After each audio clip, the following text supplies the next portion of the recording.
At Arizona State University, we've made online education better, smarter, and more personalized so you can go further in your aspiring field. I decided to pursue medicine once I realized that ASU did have the online program for biological sciences. You're still required to learn the same curriculum. You're still being tested on the same content that anyone would be tested on in person. The comprehensiveness of the program prepared me so well for medical school. Explore over 350 plus programs at asuonline.asu.edu. I earned my degree online at Arizona State University. I chose to get my degree at ASU because I knew that I'd get a quality education, they were recognized for excellence, and that I would be prepared for the workforce upon graduating. To be associated with ASU, both as a student and alum, it makes me extremely proud, and having experienced the program, I know now that I'm set up for success. Learn more at asuonline.asu.edu.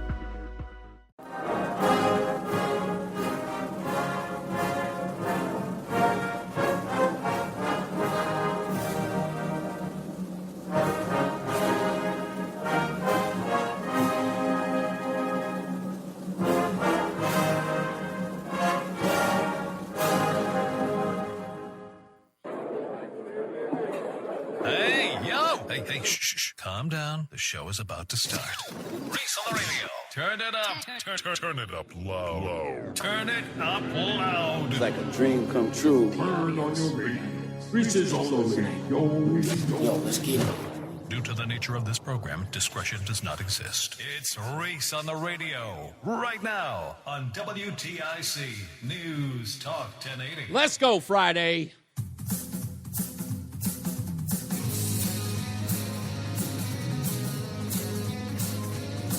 Yeah!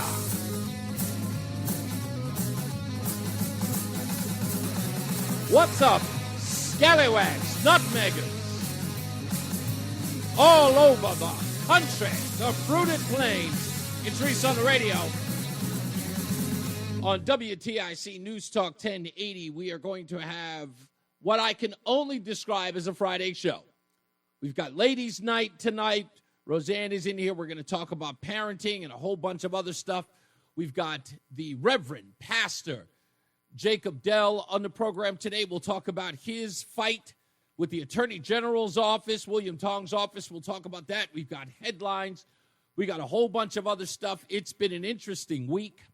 I am excited at this week's progression, just everything that's happened so far. It's been incredible. I posted a couple of pictures online last night right before I went to bed, and to wake up this morning and see them go gangbusters across the internet, I just want to thank all of you for sharing it. Roland, have you seen these pictures that I posted? They're in the vein of the Babylon Bee, right? I haven't seen them. Yeah. So one of them I thought was pretty funny. That's getting some attention, but a little bit of negative attention because people didn't understand the quote. And I wrote, confusing constituents at home, Chris Murphy embarks on nationwide tour of Connecticut-sounding cities.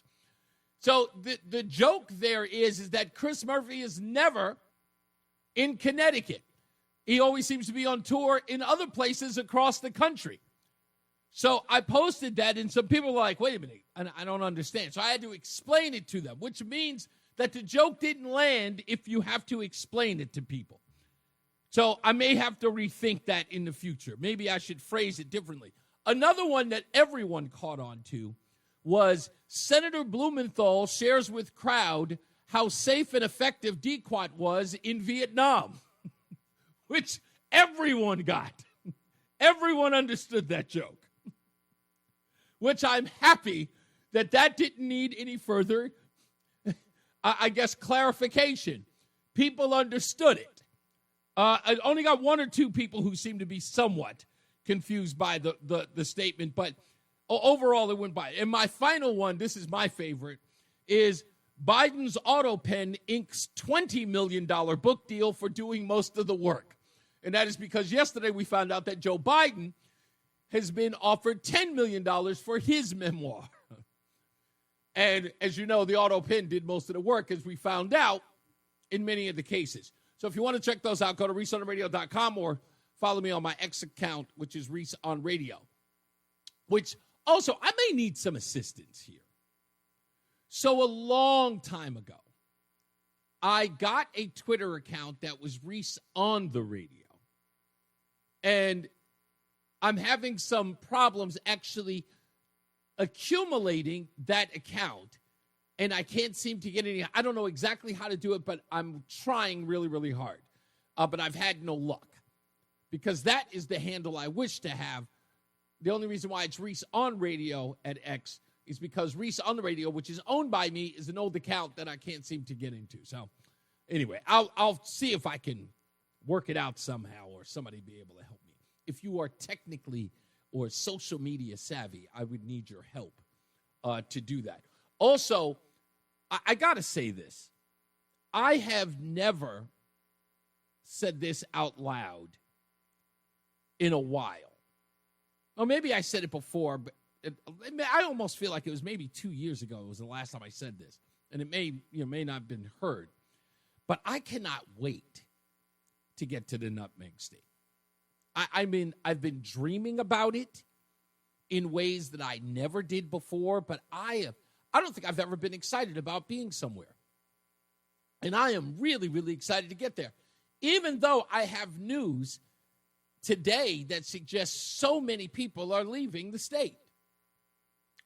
And it's sad because where they're going, good states, but it would be nice for me as a New York boy who always dreamt of being in Connecticut after my first foray there in 2004 to get back there. I feel a sense of calm and I don't know, what a sense of home. I've always felt like an outsider when I lived in New York. I just knew I didn't belong there. And the first time I got to Connecticut, I felt like I was welcomed somewhere, weirdly enough. I remember when I dated a girl who went to Wesleyan, and that was my first trip to Connecticut ever, in about 1993, 1994.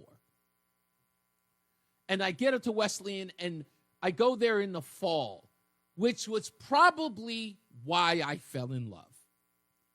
Because it was just too damn pretty. It just was. And I looked everywhere, and all I can see were red, brown, yellow, and green leaves. And they were on the ground, and they were everything when they were falling down. It was Norman Rockwell. And maybe I just had an out-of-body experience there. Because I just why can't I live here? And my response, of course, was, because you don't know anybody here. You wouldn't even know what to do with yourself. And then to go back in 2004, March of 2004, and to be there the entire, I was there for weeks on end until I had to move there. I just kept, every time I come back to New York, I'm like, got to get back to Connecticut. Can't wait to get back to Connecticut. And every time I went, it was just more and more, fell in love. Now, I know you guys are going to sit up here and say, Reese, it's not the same place. I don't agree. Sure, there have been some politics changes. Sure, there have been some personality changes, but I'm looking at Connecticut in a completely different way. I mean, a place is a place. It just is. Sometimes its people can be a little weird, but a place is a place. And maybe I fell in love with Connecticut instead of Connecticut's people, which, by the way, doesn't mean that the Connecticut's people aren't good people. I think, and I really do believe this, I believe that if you were to just talk to people about anything else other than politics, Just anything else. Don't even talk about, just nothing about politics. Just anything else.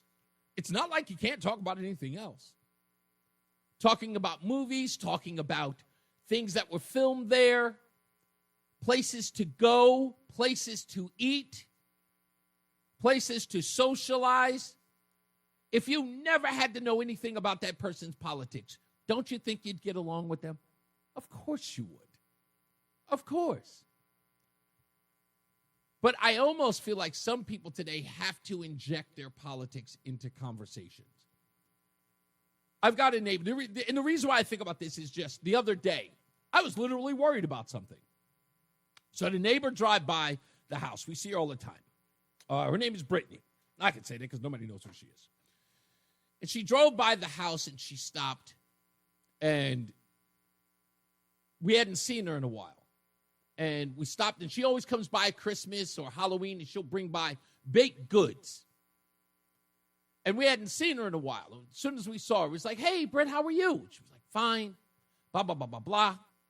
And I can't remember exactly what sparked it, but she mentioned something that was happening in her life, and she brought up Donald Trump. And I went, oh, what happened? And then she went into this whole diatribe, and then she went on to, say, blank Donald Trump or whatever it was. And then she stopped, and she looked at us, and she saw the American flag in front of the house, and then looked at me, and she says, are you guys Trump supporters? I just looked at her, and I said, yeah. And I said, yeah, but I don't care about that. Tell me about what's going on with you. And she goes, no, I just can't stand it. It's like, no. Oh, that's all right. We still love you. What's going on? And she ended up talking to us. And then for a week, I kept saying to myself, damn, I wonder if she's never going to talk to us again because she found out that we're Trump supporters. Now, I don't know why I injected that into my head. I have no idea why. And I feel horrible about it. Now,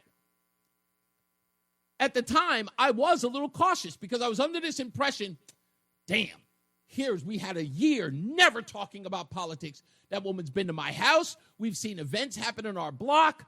We've shared laughs. I mean, we joked. I mean, she's funny.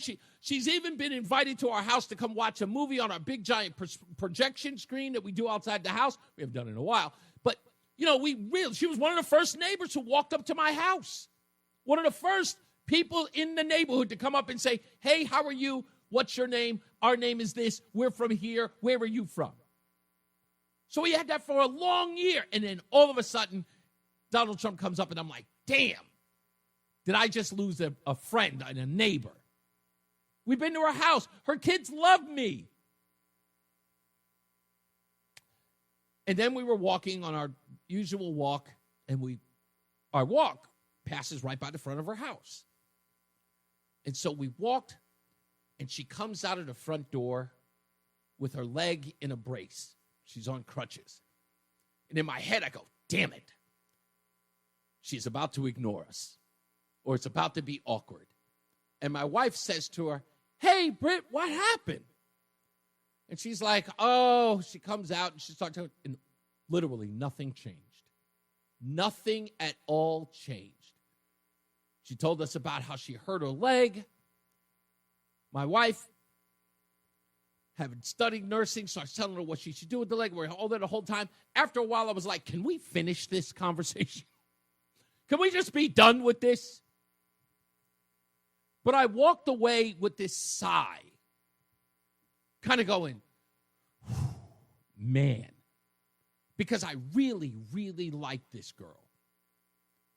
We don't really talk to her husband much because he's hardly ever around. He's always working. But we really like Brittany. And we really love the kids. And every time we see them, we always have such a great exchange. And I was nervous. Damn. I'm about to lose somebody that I actually liked and respected. And I didn't think about it once, about what her politics were, or whether or not she was some radical leftist. I didn't care. Even after she said the whole thing about Donald Trump. It was weird because I felt like I was doing something bad. Like I had ruined it by saying, yeah, I voted for Trump. Because I had such regard for her. She's nice. She brings us baked goods. I thought I was ruining it. I'm never going to get a cupcake again from this woman. And then sure enough, she didn't care to, which it get, like I said, afterwards I had the sigh of relief. And I remember saying to myself, thinking to myself, thank God. And what was I thanking God for? That our year-long relationship before that moment happened had built something so credible, so worthy, that we weren't willing to risk it for politics. We weren't. I was so happy about that. Now, I know it's been a while since I've been here, like when I started 3 years ago, 2022, of all times. Wow. I'm thinking of what I said when I first got here, was that it is not lost on all of us, the relationships that we can no longer have with our friends and neighbors. We know we've lost friends. We do. But now I'm starting to think about that in a different way. It's not so much about what we did to lose those friendships. It was what we were willing to give up and the value of said friendship or relationship. When I was at the holiday store at the Avon Farms Hotel, I can't remember who the woman was, but if you're listening, ma'am, I know you remember this conversation. You leaned into me when you said, she leaned in and she says, I don't know how you do it, Reese. Your wife is a liberal. Like, how do you do it? And I wasn't offended by the question. I understood the question. She wasn't asking anything, like she wasn't being rude or mean. She just couldn't understand that. And then she went on to say about how with her neighbors, like she can't even talk to them because of politics. And I understood that immediately. Because the first thing that I noticed about my relationship with Rozan was that we barely even knew each other. But we had a mutual respect about each other's position. We didn't see each other as evil or mean-spirited. She really liked me, and I really liked her. You could say that our loins were involved. I doubt that. She really liked me, and I really liked her. And I was able to sort of joke with her and smile with her, and I did it with a smile and opposing her, never insulting her or diminishing her or or dismissing her. I made her feel like what she had to say had value. I didn't say stuff like, I understand what you're saying, but you're absolutely insane for thinking. I never did that. I saw value in her point of view and then debated her point of view without diminishing her. And what I loved about that exchange, well, at least when I finally realized that Brittany wasn't going to hold it against me, that I was a Trump supporter.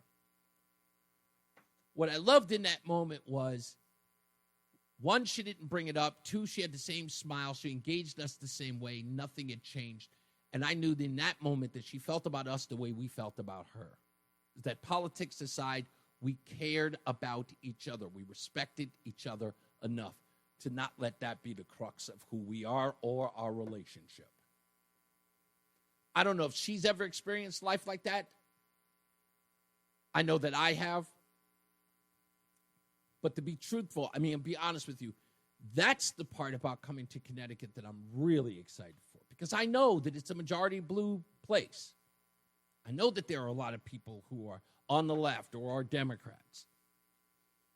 There is a part of me that can't wait to get there. Why I'm so excited to get there is to have a conversation in a place where everybody disagrees with me. And I get to challenge myself to have a disagreement with them and be respectful. And to maybe even gain more friends, broaden my scope, expand my horizons. We're back. Reese on the radio, WTIC News Talk 1080. Don't forget, we've got the pastor, Jacob Dell, who's joining us today. He's the pastor at the First Congregational Church of Woodbury. We'll talk to him about his efforts to get Attorney General William Tong to investigate the Metropolitan Community Church of Hartford. And, of course, the passing or the untimely passing of Elvira Saeed's daughter, Irene, who took her own life because of her engagement or involvement with the Metropolitan Church. We'll talk about his efforts to get William Tong to pay attention to that. You may know that William Tong refused to send a letter to senators, state senators, telling them that they had no interest in looking into the story because the story was brought forth by Project Veritas, and because Project Veritas did not assist William Tong with an investigation, a civil rights investigation into the Coscob School. Now, let me break down what William Tong's office is saying in that case. So, an independent journalist or journalist whatsoever brings you a story. Let's say it's WFSB. Let's say it's anybody for that matter. And they do an undercover video to get this assistant principal to answer all of these questions about his hiring practices. We get that information, we publish it, they publish it, WFSB, they publish it.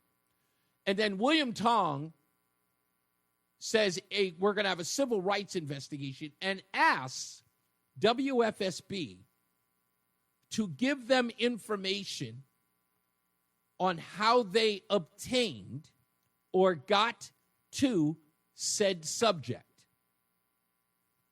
Now, why the Project Veritas would never give that information is simple. Project Veritas knows that William Tong is an activist. He's an activist attorney general. They also know that in no way does William Tong wish to take said information from Project Veritas to use it against the Coscob School. It was nothing more than recon, because then they can find out who the undercover operative is, who was speaking to the vice principal, who got all the information, using that and then spreading that information to anyone and everyone. Hey, be on the lookout. Project Veritas is using this person and this tactic and this way. Because they can ask them all of these questions. They can, and again, they're asking a journalist to, in essence, give up their tactics and the means of which they got this undercover report done. Its procedures, its methodology. And Project Veritas says we are under no mandate to give that to you. You have the information. If you'd like us to, we'll give you the entire unedited video, because, again, that's what Project Veritas does. They will give you the unedited video because the person in question is the vice principal. And what he has done, the focus of your civil rights investigation is the subject. So to then say the person who supplied you with the information that led to the civil rights investigation, that you will now hold them accountable instead of the individual, which, by the way, folks, did William Tong ever hold Coscob responsible? No. Reach out to them today. Reach out to Rachel, his head of communications, and see what she says about the investigation. She'll tell you, and I quote, it's still under review, or it's an ongoing investigation, even though the vice principal has since resigned, even though he's given up his license for a year, even though the story's pretty much over. They've got nothing to add, and they won't, because the objective was to go after Project Veritas. Now, Project Veritas is saying, hey, we got another investigation in your state where we can clearly see in the video a crime was committed, providing a chest binder to a minor. It's against the law. And you're suggesting that you're not going to do your job because of who's reporting the crime. That makes no sense. So we'll talk to Pastor Jacob Dell about that. All of this, again, shows you exactly how partisan William Tong's office is. How much of a political hack he is. Because he has no concern for Elvira Said and her daughter. None. Because in his view, well, they lined up with the wrong partisan group. Well, they're bringing this report, with a conservative outfit, and I just can't help them. Had they sent it to CBS News, and they were, yes, I would totally investigate it. But you know what? That Project Veritas, over there, they're conservatives, They don't deserve any justice. We won't use this office to get justice for people who might line up with a group that supports Donald Trump. While this guy's screaming and hollering about equal justice and the law, and how everybody should be treated equally. Rubbish. Complete and utter rubbish. But that's where we are. So we'll read his letter. We'll talk to him about that. I heard something interesting, actually, in an interview he did the other day. And I want to ask him about that, about the Johnson Amendment. I think there may be something wrong with Pastor Jacob's review of the Johnson Amendment, because I went to go look it up, but I'll talk to him about that in a bit. It applies to a separation of church and state, which, by the way, folks, can we stop using that? There is no such thing as separation of church and state at all in the Constitution or anywhere for that matter. That matters legally. Okay? There's no amendment. There's nothing in the Constitution. If you are a person who is repeating that, please stop. Okay? Just stop. I wish people would stop. There is no separation of church and state. If that were the case, Muslims would no longer be allowed to go and pray while they were in a school. Can you imagine a Muslim young man in high school, while he was in the high school, and he had to go and face east or face towards Mecca and bow to the call to prayer, and the school told him that there's a separation of church and state? He couldn't do that. Do you understand what would happen there? Does anybody? Do you understand? Yeah, exactly. You know exactly what would happen. The Constitution would protect his prayer inside the school. Imagine the same thing inside of a courthouse. And he couldn't get out of the courtroom, and he had to go pray. Do you think the court would stop him from praying inside of it? Absolutely not. Be unconstitutional to do that. Just go look it up. For you, those of you who don't know, please go read. Just read the Bill of Rights all over again. Gosh, do I have to tell these things to these people? I'm the dropout. Gosh, it's kind of sad. But anyway, yeah. And when we come back, we got headlines coming up. You know what? Do I really? No, I don't really have time for that. Real quick, I don't have time for that. Oh, I know what I meant to tell you. Folks, you got to stick around. Or if not, if you can't stick around, be back at the beginning of the 5 o'clock hour. I have got some wild news in Hollywood news that I didn't know was possible, but it is. It is. I didn't know this, but it's like trivia that I didn't even know. And it involves a 1992 film, a very quiet film that people don't reference. I love this film. I always love this film. Anytime it comes on, which is rare, I stop and I watch it. Let me give you a hint. I'll never forget it. It's 1992. I'm watching the film, and the movie begins. And this is very early in the Dolby surround sound era of film. In the beginning of the film, if you were in one of these Dolby surround sound theaters, the movie begins with you looking at mountains and then hearing a helicopter behind you and then move through the theater in the speakers. And then when the sound of the helicopter reaches the front speakers, a helicopter appears on the screen. That's the opening of the film. I don't know if anyone here is savvy enough or kind of a cinephile enough to remember that scene. This is how the movie begins. You see mountains, and then the sound of a helicopter coming from the back of the screen and back of the theater, following all the way through all the speakers on the side of the theater, and when they finally reach the front, a helicopter appears onto the screen. That's how the movie begins. I don't know if anybody's going to remember that. Roland, you're too young to remember this. What year were you born? No, I was 10. Yeah, you were 10 in 1992. You may have seen this movie. You may have seen this movie. Tell me in the chat, in the chat box, Roland. Don't say it out loud or don't say it off the air. I want to see. I know what movie. I already know what movie it is. You think you do? Yeah, okay. I think I do. All right, tell me in our private chat. So I'm going to see if you know it. Let me see. There's provisions in Islam with dealing with jobs, school, etc., and prayer. Dave, you're 100% right.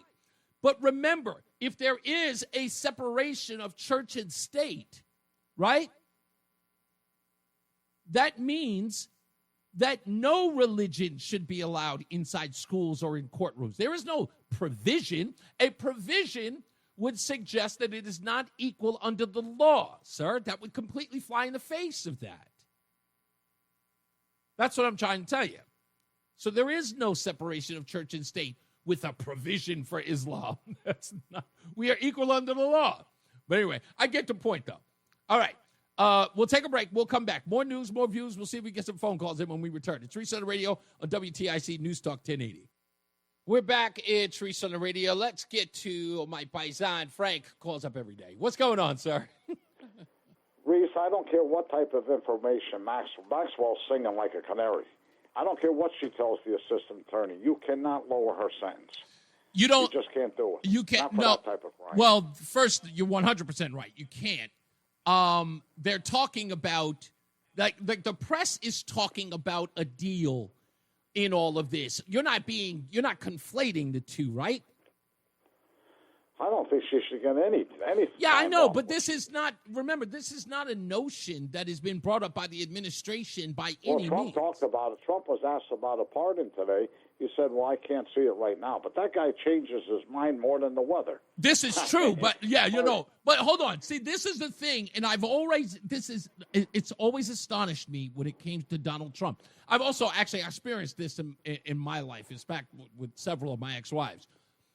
People think that if they ask Donald Trump a question and he answers it, that it was initiated by Donald Trump. He was asked, are you thinking about giving her a pardon? He was just like, no, I hadn't even thought of that. And then that becomes the cycle of the news. Donald Trump says he hadn't thought about giving her a pardon. So it's like, oh, he might give her a pardon. I'm like, that wasn't even what he said. That's not that's invented as a story. He hadn't even thought about it. He made it clear he hadn't thought about it. And he knows that what's name is me. What's her Merchan? Is that his name? Not Merchan. Right. Yeah, his meeting with her. I think he had a second meeting with her today. No one knows what they spoke about or what she's even offered. But people want to inject something for a headline or for a byline. They're never going to get it. Why didn't she talk before the trial? She's got to be careful because she could end up like Epstein. Turns out the feds have never. Turns out, I heard this today. Turns out that no federal agents have ever spoken to her at all. Which again, you need like think about it this way: you need somebody to flip, or you need somebody to give some information that's going to either give them a deal or you can proffer them in some sort of way. No one's ever talked to her about anything. So this is the first time she's ever met with the feds. That's why her lawyers are allowed her to do it. And I'm assuming her attorneys are looking for a deal. Of course they are. What lawyer wouldn't? But I understand where you're coming from and saying that, look, what she's responsible for, she deserves nothing But see, this is what I warned everybody about. You get ahead of your skis on this. You get so desperate for a list, you end up getting more than what you bargained for, if not worse. Did you also hear what Trump said about the former president of Harvard and Bill Clinton? Or was that missed? Yes. Yeah. He said, all over the yeah, I know, but you know what he said? He goes, you guys want a list? I'll give you a list. Nobody reported that today. Matter of fact, Bill Clinton, from what I heard, wasn't having sex with the girls. He was having sex with Maxwell. At least I give him credit for having sex with a woman.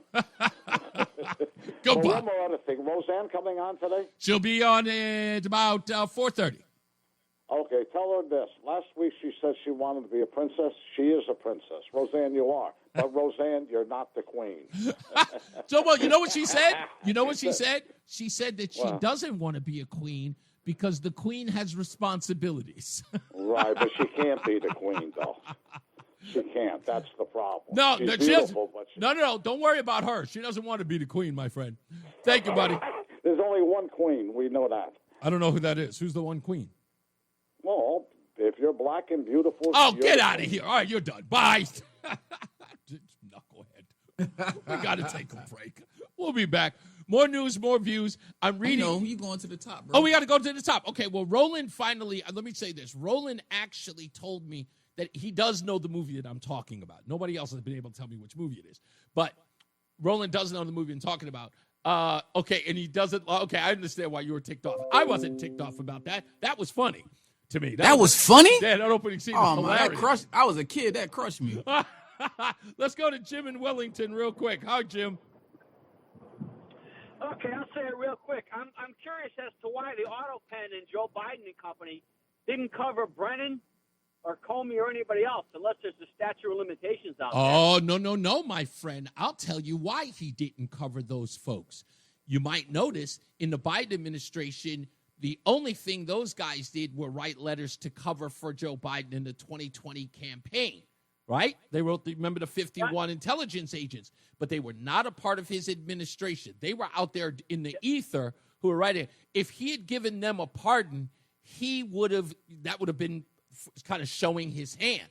It would have said, because everybody would have been like, well, that's an interesting pardon to give. Everybody else he gave a pardon to made sense. January 6 folks, Dr. Fauci, those made sense. By the way, you notice he didn't give the pardon to Dr. Burks? Scarf Lady? Actually, now that you bring it up, I'll end this way. He gave a pardon over 4,000 people, if I'm not mistaken. That's right. That included Schiff. That's right. So, but no. Now, Schiff, that's because of his January 6th association, but I think that came from other people, though. I hear you. I don't think, and I truly do believe this, no one from the Obama administration, like those guys like Clapper and Brennan, he would have never given them a pardon because that would have shown his hand, because that would have immediately raised eyebrows. What are they needed for? They're not even part of the administration. Oh, man, I don't know. He gave a pardon to so many people of questionable character. Oh. I get what you're saying, but who knows? Got to roll. Got to roll. Someone doesn't have that much power. Got to roll, Jim. Let's get to the top of the news, top of the hour news, with Dave Mager in the WTIC newsroom. The airing of grievances. I got a lot of problems with you people. No, you're going to hear about it.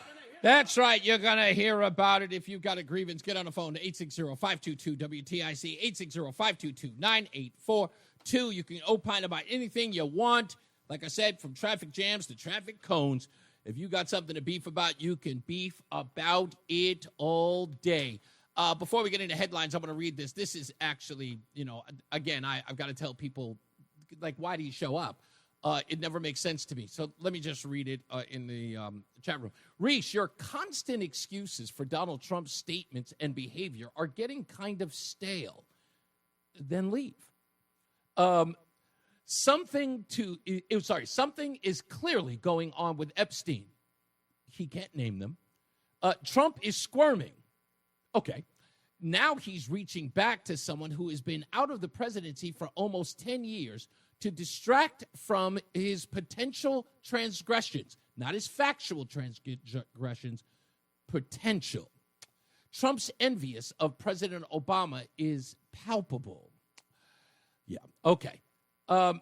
That's what it is. Let me explain to you about this, because you notice there's no, even if, and this is the most important part about all of this, Bob J's concern here is about who did the dirty deed. Because he needs it to be Trump, because he cares about who he could point the finger at. He said he's reaching back to a guy who hasn't been president in over 10 years in talking about Bill Clinton, because Bill Clinton is irrelevant in the case of child abuse, because Bob J doesn't care about the abuse of children. He only cares about who's accused of it. That's why he can dismiss Donald Trump saying, you need to check out Bill Clinton. He's been to the island. But they don't care about that. Now, I will say this before I get to headlines. If you really want to understand the Democrat Party, look to black liberal women. They are the voice box of white liberals. They are. Whatever it is that black liberal women are saying, because they love putting them out in the forefront, and you notice they never tell them, shh, be quiet. Jasmine Crockett, anyone? Donna Brazile, anyone? Black liberal women are the voice box of the liberal party. CNN Jamil Hill had to be chastised by Scott Jennings on CNN last night. Why? Because she believes that the abuse of young girls is beautiful because it affects Donald Trump. I'm just very satisfied by seeing him make such a huge unforced error. I have to say, your use of the word delicious to start your comments, and then you're saying that you're very satisfied. But, we are talking about a situation here where young women were abused. This is a tragic case. Maxwell's in jail because she helped traffic the women. This is a very, very tragic case. I see Democrats and people on the left taking great political... Stop. Now, Scott Jennings is about to say he sees Democrats taking great political pride in making these statements. They almost seem gleeful. Instead of acknowledging what Scott Jennings is saying, listen to Jamil Hill and what she says. Listen to her rationale as to why she thinks it's delicious. And people on the left taking great political delight in this because they don't care one bit about the victims. They only started caring this about 5 minutes ago. They only started. They did the same thing. They did the same thing. Be better than them, stupid. What do you mean they did the same thing? What are you, 4? Be better than them. 5 minutes ago when it was a cudgel against Trump. So this kind of language where we just sort of laugh about the situation but forget the underlying issue, the victims here, to me, it's so what's your solution to? Yeah, so what's your solution to it? My solution is pay attention to the victims. But again, you don't care about them. So please spare me your outrage. Please spare me this nonsense about, Reese, it's getting stale at your constant defense of Donald Trump. Really? Really? I've been talking about this for 2 weeks when you keep telling people that I'm afraid to talk about it. In fact, it's almost dominated the show. Every person who's called about it, everybody's had a conversation about it. It seems to be all I ever talk about. Who's fearful? You haven't picked up the phone yet, Bob J. 860-522-WTIC. 860-522-9842. What are you, chicken? You said the other day, nobody's afraid of me. You ain't picked up the phone. Why not? You seem to be on the line being a keyboard warrior. Let's hear your voice. Let's get into a debate. Let's get a couple of rounds in here. And tell us how you have verifiable facts in the matter. Don't worry, we won't hold our breath. We know there's no intention for you to get in here. Keep on plucking at the keyboard there, homie. We believe you. Now, let's get to some headlines. A dance teacher in South Carolina is facing charges after an investigation that stemmed from a dance routine that parents believed was inappropriate. And the story gets worse from there. Andrea Mizell, 45, is accused of giving children alcohol, having vulgar conversations with them, and showing students sexually explicit photos of herself, and even touching students inappropriately during dance practice. An investigation started in March when the Hanahan police responded to a report of an argument at a dance school. An incident report said the fight centered on a dance routine that some parents said conflicted with their morals. The dance instructor, 45-year-old Andrea Mizell, reportedly had set time aside to speak with one concerned parent about the routine. However, several other parents unexpectedly showed up to discuss the dance, and Mizell reportedly left in a panic. When officers arrived at her studio, Mizell was gone, but her fiancé and sister were there, as well as multiple parents. Officers spoke with the parents and children who raised concern about Mizell's inappropriate conduct. Some children said that Mizell had given them alcohol and was having vulgar conversations with them. Also, for the residents of West Hartford, they should beware of a dog or beware of dogs. And it's become a very literal warning for many. The town said that dog bite numbers, have been very high since 2023. So officials are considering a potential ordinance that will require dog owners to always keep their pets on a leash in public places. That's not already a thing. West Hartford Animal Control said that there had been 64 reported incidents of dogs biting people or other dogs since 2023. Every dog is required to be leashed in an athletic field or park. The current ordinance in parks and athletic fields in West Hartford is a $79 fine. Now, look, I don't believe in fines and all that other good stuff, but when it comes to, like, if you've got a pit bull, if you've got a dog that is not known to be friendly, like a Chihuahua, I don't care what anybody says. They're small, but those things have a Napoleon complex. Those things will be on a leash. I didn't see all of you people walking around with them in your arms and putting them down and walking around. They're so cute. Violent, I tell you, all of them. Anyway, and as I said earlier, slightly more people are leaving Connecticut than moving in, according to data released by U-Haul. U-Haul, every year, they track one-way trips both in and out of all the 50 states. In 2024, Connecticut was pretty far down on the list for growth at 41 out of 50 states. And we actually moved up one spot from the previous year. According to U-Haul, people leaving the state made up almost 52% of one-way traffic. And the other 48% came here from somewhere else. According to South Carolina had the most growth of any state, moving up its number to number 4 in the spot in 2020 from 2023, followed by Texas, North Carolina, Florida, and Tennessee. We also know where we're not going. Our neighbors are like Massachusetts came in number 49, and also nobody's moving to California, as you would expect. Nobody's going there. And last but not least, let's get into our stupidest thing today.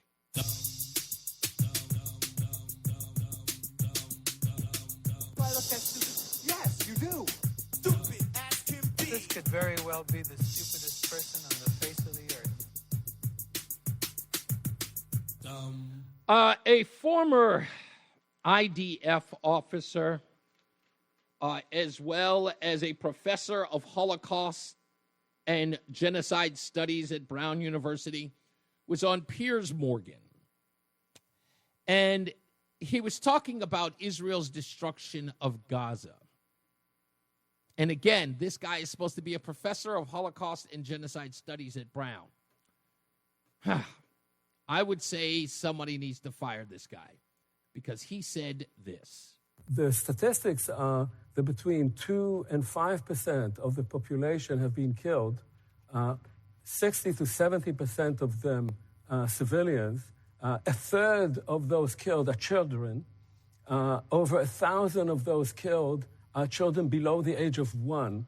That's a ratio that has not existed in the 21st century. Mm-hmm. And indeed, you have to go back to World War II for these figures.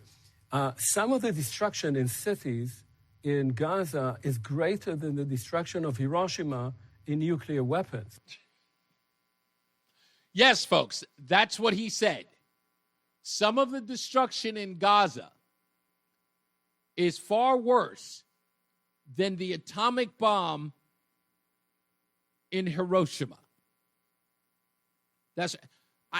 I get the hyperbolic sense of trying to deal with what's going on between Israel and Gaza.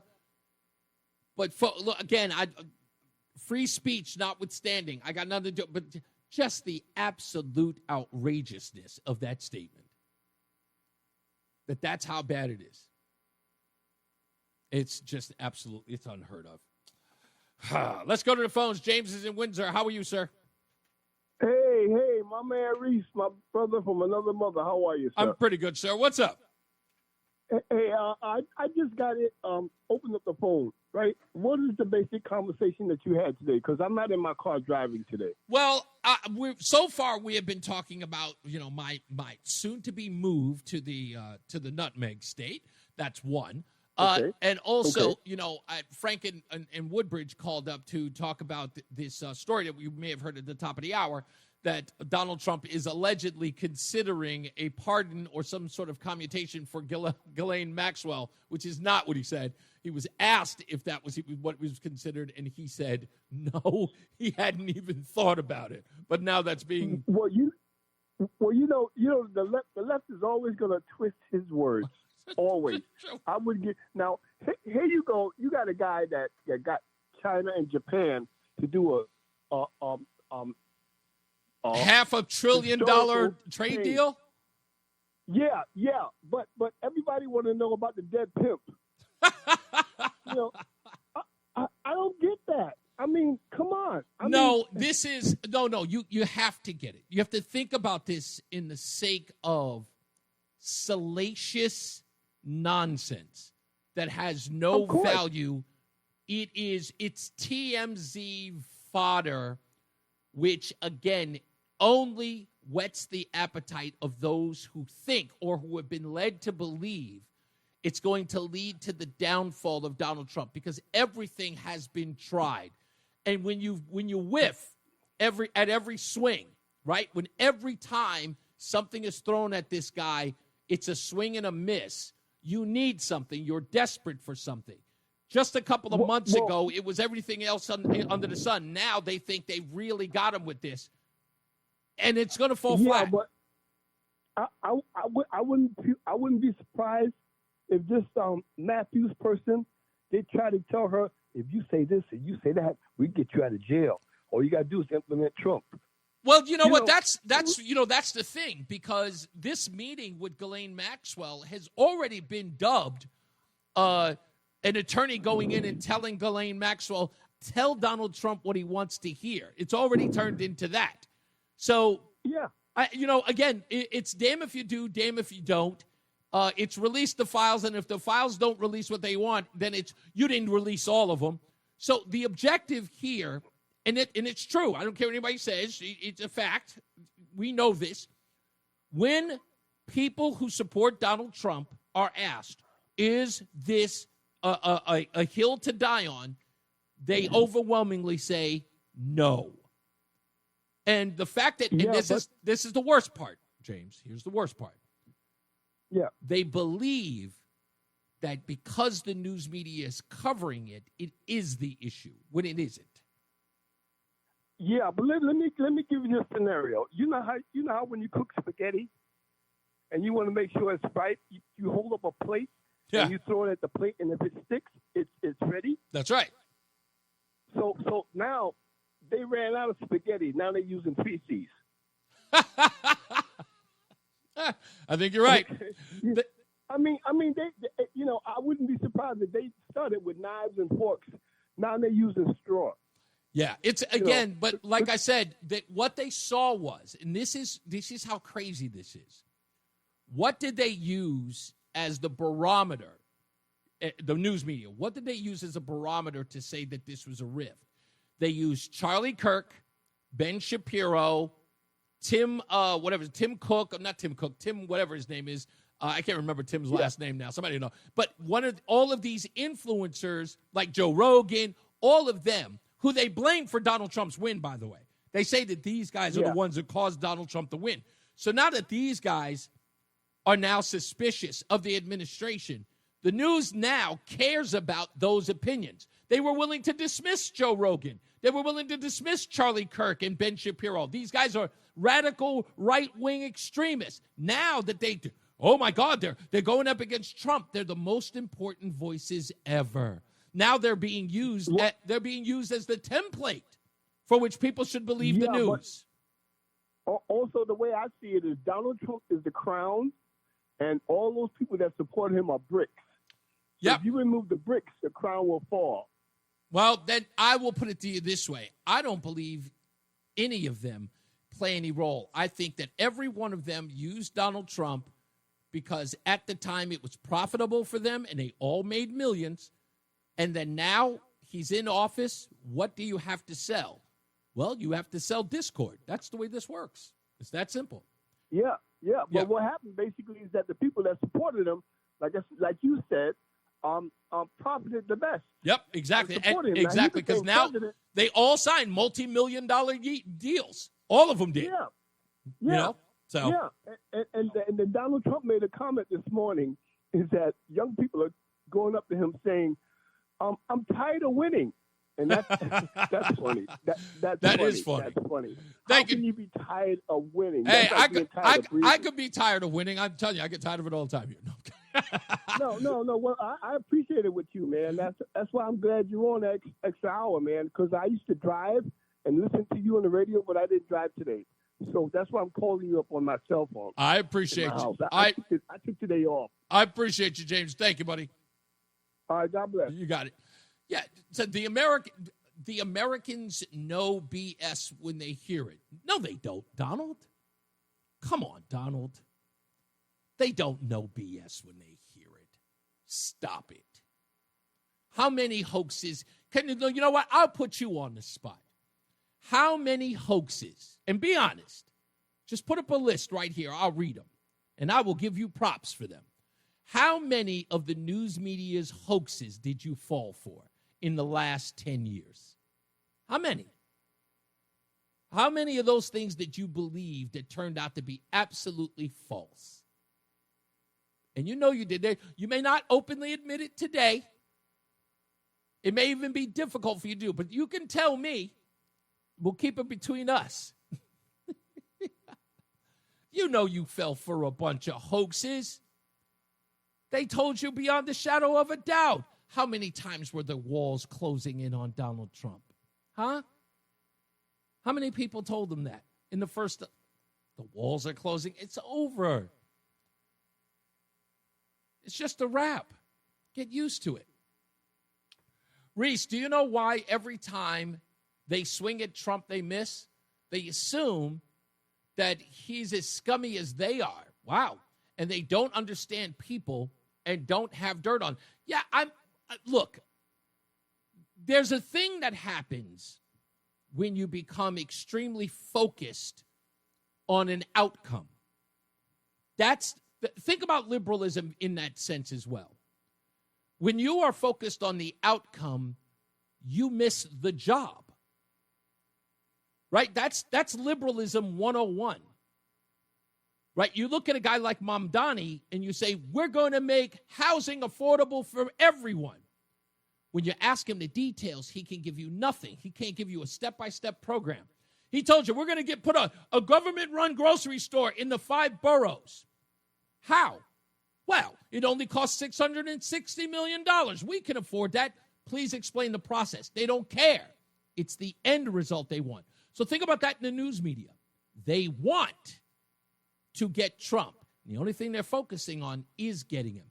They don't want to do the work.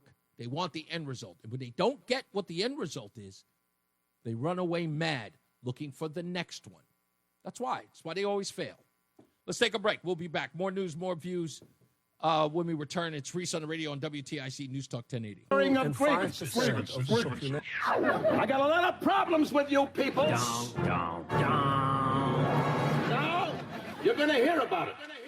Don't forget, in a little bit, we're, of course, going to have Rozan on the radio joining us today for Ladies' Night. And also, we've got Pastor Jacob Dell who's on the program. He's the pastor at the First Congregational Church of Woodbury. He'll be joining us on the phone to talk about his efforts to get A.G. William Tong to act on his letter that he sent to him. We'll read that letter later on. We've also got some Hollywood news coming up as well. And what else do I have? I can't think of anything else. I know we have some other stuff. But we have to talk about this new parenting thing. Rozan and I were going to talk about that as well. Also, there was another piece. Oh, I got to talk about Andy Beshear today. People are sleeping on this guy, Andy Beshear of Kentucky. I got to talk about him today because it's Friday and I haven't been able to get to him like all week, and I keep promising they're going to talk about him because everybody's talking about Josh Shapiro. Everyone's talking about Kamala Harris or what's this other guy's name? Gavin Newsom running in 2028. This guy is a dark horse, Andy Beshear. So I want to talk about that in a little bit. In fact, I'm going to play that with Rozan. I want to get her take from his speech to a group of people talking about language, about the language of the Democrat Party and why it's hurt them, which is interesting because Andy Beshear is a Democrat. But he is pushing back on the political correctness of his party in this speech. So I want to play that in a little bit. So we'll get into all of that and much, much more. So I wanted to say this. This is the conversation that Pastor Dell was having with another host on another network. And they were talking about the Johnson Amendment. And if you're not familiar with it, let me refresh your memory. So the Johnson Amendment is a provision in the U.S. tax code enacted in 1954 that prohibits tax-exempt organizations such as churches and charities from engaging in political campaign activities. Specifically, it bars these organizations from endorsing or opposing political candidates or participating in partisan politic activities while maintaining their 501c3 tax-exempt status. Named after then-Senator Lyndon B. Johnson, who proposed the amendment, it aims to prevent nonprofit organizations from using tax-exempt funds to influence elections.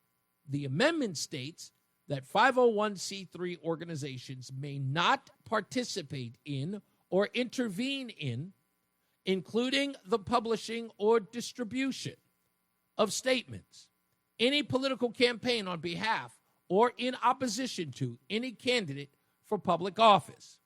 Violations can result in the loss of tax-exempt status or penalties from the IRS. Now, when I was growing up, I always knew about this. I never knew what it was called when I was a kid, but I knew this growing up. I remember specifically going to a church and a priest catching himself when talking about politics from the pulpit. And he immediately said, I don't want to go there. I shouldn't. It's not allowed. And I remember asking, because I was in the choir, I remember asking afterwards, what happened? Why did he stop mid-sentence? And that's when I learned. It's like, if you are a church, you're not supposed to do that. Now, that being said, folks, how many times in your life have you seen people from the pulpit talking politics? Raphael Warnock, the senator from Georgia. Does he not? He's a senator from Georgia. He still preaches at a church. Still does. You can find him right now. I think I'm kidding. Go look it up. It's everywhere. He films this, talking about politics, talking about political candidates, all over the place. Never once have their 501c3s been threatened by the IRS. They are almost but the law's still there. The law is still there. It's never been overturned. Now, this this is interesting. I learned this today. Do you know the Trump administration fought tooth and nail to overturn the Johnson Amendment? I didn't know that. But now I understand why. Because at first when I went, whoa, why would he do that? But I understood why as I started to look up more and more. And the truth is because the IRS was not going after the church in certain communities. I don't want to say which ones, but you know which ones. You know which ones. Certain churches were not only holding political speeches, they were hosting political candidates, weren't they? How many times did you see Hillary Clinton? Huh? Probably one of her most famous speeches was at the church. I don't feel no ways tired. Remember that? That was at church. Damn sure wasn't that some fundraiser. You know damn well it was at the church. They're not supposed to be able to do that, but IRS has always looked the other way. So the Trump administration fought long and hard to actually overturn that. They haven't been able to, which I find interesting why they don't, why it hasn't been. But if you want to, I want to hear from you. Should they? Should they overturn the Johnson Amendment? I mean, all things considered, it's not being enforced. Like, what's it there for if they're not going to enforce it? But I know what some other people might say. It was like, well, just not enforcing it doesn't mean that they should. They should enforce it. I agree. I agree that if it's there, it should be enforced. It's a law, and if you don't want the law, you should have it overturned. But if it isn't, you should be punished for it if you do it. Because I don't think any church should do it if it's against the law. So, anyway, that's all I'm saying. Let's go to the phones, 860-522-WTIC. Let's go. Lewis is in West Hartford. How are you, Lewis? Hi, how are you, Reese? What can I do for you today? Well, I would like to talk about the Johnson Amendment. Oh, okay, great. What do you got? Yep. So what I got is, okay, so who says you can't speak politics in church? Oh, the government? Oh, that's nice. Do it anyway. Do it anyway. If they go after you, they go after you. I mean, Christians have been persecuted a lot worse in history. So, they're going to take a little bit of, we might lose our tax exempt status. Oh, no. That's an interesting point. But you do know, I mean, don't tell me that I know you have. You've clearly witnessed in the church political speech and even endorsements of particular of people. In fact, look, I know a black church in New York where there's a guy who's actually running for mayor of New York. Nobody knows who he is because I think he's polling at less than 1%. But he runs a church out of Harlem, and he is very critical of politicians and endorses Donald Trump every day on his from his pulpit. Well, so that's the other thing, too, is that you don't want to make it about politics first, as such that politics becomes the new religion. Like, ultimately, we know who's really pulling the strings in all this. Great point. Great point. But, I mean, so let me ask you, what would you rather have? Would you rather have the Johnson Amendment and have the law followed, or would you say get rid of it if it's not being enforced? It's against the law. I mean, Congress shall pass no law respecting the establishment of religion. Indeed. It's like, oh, religions can't do political speech? Who said? We have a First Amendment. So you believe that the Johnson Amendment is unconstitutional? Sounds like it. Yeah. I mean, it's Lyndon B. Johnson. This is the same guy who gave us welfare and the so-called Great Society. Okay. You know what? Look, that's the reason why I'm asking is because I'm under the impression that, the only reason why I say it is like, look, it's clearly a practice that goes on inside the church. No one's ever been held accountable for it. The IRS hasn't been knocking on anybody's door, even though most of these churches videotape themselves doing it. And no, there's never any repercussions for it. But it makes sense, in my view, just get rid of it if it's not being enforced. And as you just pointed out, no one should be stopping the First Amendment freedoms of any establishment, be it church or otherwise. Exactly. But there's a verse, I'm not sure where it is in Isaiah, but it basically says, you are not to regard as a conspiracy all the things your people call a conspiracy, because God should be your cause of trembling. So, politics is down here. That's like Muggle stuff. Right. It's a great point. I appreciate you. Thank you, Lewis, and thank you for calling. Thank you. Thank you. You got it, sir. Let's go to Nancy and Avon. Hello, Nancy. Hey, Reese, how are you today? I'm great. What's going on? Well, I'm calling because I'm the one who talked to you at the Avon Old Farms Inn about being of a different party than your wife. Nancy, I didn't expect you to call. I didn't. Well, as soon as you started talking about it, I said, "That's me. I just know he means me." That's so funny. Well, Nancy, thank you. I'm surprised that you would out yourself, but okay. So, no, I have no problem outing myself. And your wife was sitting. I don't think you were married yet, but she was sitting there, and I asked you the question because I just was so surprised. I admire the fact that you guys can be in the same household because I just feel like there are a lot of people these days who couldn't do that, and I think it's a shame. It's a shame. It's out of control. Since that encounter between yourself and me and I, have you tried to engage in conversation with other? Or are you just sort of having the same stance by trying to keep politics? I try all the time, but I do, but I just know that there are certain people, like I had this conversation last night with somebody, and we had a great conversation. And then I have another friend who, if you even mention Trump's name, she absolutely goes ballistic. And so we can't I can't even mention his name. Wow. And does it bother? I know it must be frustrating because you want to be able to engage, but to know that there are limits to your conversation almost feels like it's kind of be frustrating, right?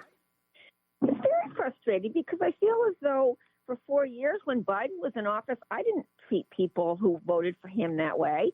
Yeah. I just, but I just feel as though, well, honestly, I think it's the Trump derangement syndrome. It's the people who are really into hating every single thing he says or does are the ones that you can't really talk about it with, and it's a shame. Well, think about it this way.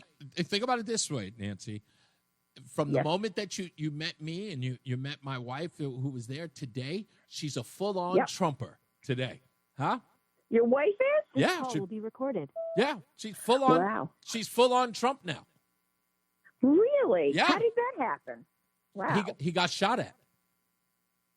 Oh, the assassination attempt opened her eyes, and she's been full boat. She's wearing MAGA shirts and everything. We got to take a break. Okay, she's full. But Nancy, thank you for calling. I appreciate you. I love it. Have a great weekend. Thank you. You too. Okay. All right, we'll take a break. We'll come back. More news, more views. It's Reese on the radio on WTIC NewsTalk 1080. The IRS finally caught up with Louie. I hadn't paid my taxes in 8 years. I owe the IRS a lot of money. You never know who's listening. We're going to take your house, put a lien on your bank account, garnish your pay. They don't care. They're going to take your paycheck. Louie found out about Optima Tax Relief, the leading tax resolution firm. A-plus rated by the Better Business Bureau, they've resolved over $1 billion for their clients. Optima Tax, they help me. They calm me down. They make me feel comfortable, and I trust them. Louie has a lot to be thankful for. I don't owe the IRS anymore, and I'm able to live a comfortable life, a lot better life. It was because of Optima Tax. For tax help you can trust, call Optima now for a free consultation. Take it from Louie. If you owe the IRS, don't go it alone. Give Optima Tax a call. They can help you. Call 800-354-2840. 800-354-2840. 800-354-2840. Optima Tax Relief. Testimonial from an actual client. Some restrictions apply. For complete details, please visit OptimaTaxRelief.com. Paid for by Hims & Hers Health. Hims & Hers Weight Loss is not available everywhere. Compounded products are not FDA approved or verified for safety, effectiveness, or quality. Prescription required. Restrictions at forhers.com apply. Wegovy and Ozempic are not compounded. Trying to lose weight? It's time to try Hers. At forhers.com/radio, you can access affordable, doctor-trusted weight loss treatments tailored to you. These include oral medication kits and compounded semaglutide, the same active ingredient that's in Ozempic and Wegovy, but at a much lower price. So you can lose weight for less money than you'd spend on name-brand drugs. Through Hers, pricing for oral medication kits starts at just $69 a month for a 10-month plan when paid in full upfront. No hidden fees, no membership fees. Plus, the process is 100% online. If prescribed, your personalized plan ships free directly to your door. Reach your weight loss goals with help from Hers. Get started at forhers.com/radio to access affordable, doctor-trusted weight loss plans. That's forhers.com/radio. FORHERS.com/radio. Hey, it's Leaf Filter Trusted Pro. Gutters are an often neglected part of the home. They're also one of the most important. Clogged, overflowing gutters can cause serious problems like foundation damage or basement flooding, which can cost thousands of dollars to fix. Let's face it, cleaning gutters yourself is not only a hassle, it can be dangerous. But when you get Leaf Filter, you'll never have to worry about cleaning clogged gutters again. Get started today by visiting leaffilter.com/deal to schedule your free inspection. If you decide to move forward, we'll professionally clean, realign, and seal your gutters before installing our patented stainless steel micro mesh system. Leaf Filter keeps out everything but the water. And it's backed by a lifetime transferable no clogs warranty. So you're protected for good. We're in your neighborhood and visit Leaf Filter today for a free inspection and estimate, and you could save up to 30%. Visit leaffilter.com/deal. That's leaffilter.com/deal. The airing of grievances. Grievances. I got a lot of problems with you people. Now, you're going to hear about it. We're back. It's Reese on the radio, News Talk 1080 WTIC. White Mike is on the line, sir. Are you going to go see Fantastic Four? Let's get that out of the way real quick today. Oh, hell no. Pedro Pascal's creepy and greasy. I don't like that. Okay. No, I'm sorry. I just wanted to know. I'm going to go see it. I just wanted to ask you. Anyway, what'd you call about? That guy's such a creepy weirdo. Like, how come he's got this pregnant chick rubbing his face and all the I saw that. It was just so weird. I saw those videos. Just like, I don't even know what to make of that. But anyway, what did you want to call about? I didn't want to take you off track. I'm going to keep it light here. First of all, I've become kind of a fan of cheap Chinese audio gear because the Chinese are really doing some cool stuff in some very niche markets. Okay. The Chinese have really leapt into the in-ear monitor market. Yes. And there's a company. I've heard some things about that, but go ahead. What's the name of the company? There's a company called KZ. It stands for Kindness Zone. There are a couple of ex-engineers from the Denon company who are making in-ear monitors. And they're making some really good stuff for really low prices. Like I have a pair that are like $25 or something. Oh, wow. And I never really use them because they're wired, so I have to use them a little DAC, and it's a pain in the butt. So this company makes ear hooks that convert these wired IEMs into Bluetooth IEMs. And wait a minute, hold on. You could do that? Yeah. They just unplug from the cable, and they plug into these little ear hooks that are Bluetooth receivers combined with an amplifier and a DAC. Oh, that's wild. And, buddy, and they were cheap. Like the earbuds, the IEMs were like $25, and I think I paid like $25 on AliExpress for the hooks. So I'm like, what, $50 in? Yeah. These things sound amazing, dude. And the nice thing about them is, you know, American companies really nerf volume output on your portable audio gear. Right. You know, they don't get so loud. The Chinese don't give a crap about your hearing. These things get loud. It's well, awesome. You know what? They don't give a crap about it because they know that that is sincerely an American thing to be able to listen to their music in this sort of like to feel like you're in the middle of a studio session. Like they know that that's uniquely American. You know, even though other countries, they do their whole thing, but our thing is, like hip hop is really, really designed for the sound of bass. Rock music is like, the stereo of a lead guitar, even drummers for that matter. Like we're really obsessed with the quality of sound in America. If anybody out there wants to upgrade your personal gear, look at a company called KZ. The ear hooks I have are called the AZ09 Pros. They're super cheap. But anyway, I remember last week you said you'd bought Super Grok and you were playing with the AI. I didn't buy Super Grok, but I've been playing with Grok. Okay, so I popped $30 for a month of Super Grok. Okay. And it comes with a new companion AI, which is a cute little like anime waifu girl in a goth dress. Oh, yes, it told me. Right. I've only got a minute. Hold on. I've only got a minute. I got a guest coming up. Why, Mike, promise me you'll call me later on. I want to hear about this because I almost purchased it, and I want to hear your experience. Yeah, like later on in the show? Or yes, later on in the show. Later on in the show. Yeah, no worries, dude. Okay. Thank you, man. All right, let's get to some weather and traffic. Our first check of weather and traffic with Jason Catarina and Mark Christopher in the BPS Traffic Center. Hey, Mark. Oh, no, it's Tom. Oh, it's Tom O'Hanlon. My bad. Tom is in. Hi, Tom. The airing of grievances. I got a lot of problems with you people. Now, you're going to hear about it. I didn't even realize that we were going back on the air, and I'm finishing a cookie. What kind? Chocolate chip, my favorite. Oh, yes, indeed. I love that more than anything. Anyway, stick around. When we come back, we're going to talk to Pastor Jacob Dell from the First Congregational Church of Woodbury. We'll talk to him about the letter, but 2 letters, actually, that he sent to A.G. William Tong. We'll talk to him about those and about his efforts to ensure that William Tong answers his letters and starts an investigation into the Metropolitan Community Church of Hartford. Anyway, with that, and of course I'm going to choke. Don't forget, I really, really want to share this with you in the next hour. In Hollywood news, Roland has already figured out the movie. This movie, I can't even tell you who stars in it. It sucks because I can't tell you. It's too much of a giveaway. So I will say this. The person who is in this movie. Just make them wait. I should make them wait? Okay, I'll make them wait. Yeah, just make them wait. Just don't give too much away because then they're going to be able to figure out. It's too easy to figure out. Is it too easy to figure out? Yeah, it is too easy. How did you figure it out? Did you figure it out because of the mountain thing? Yep.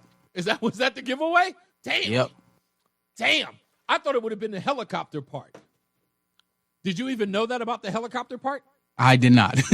Okay, that's it. See, if you watched it at home, if you didn't watch it in the theaters, you wouldn't have known that. But that was the first thing that I noticed. Now, I went to the movies to go see this film on purpose.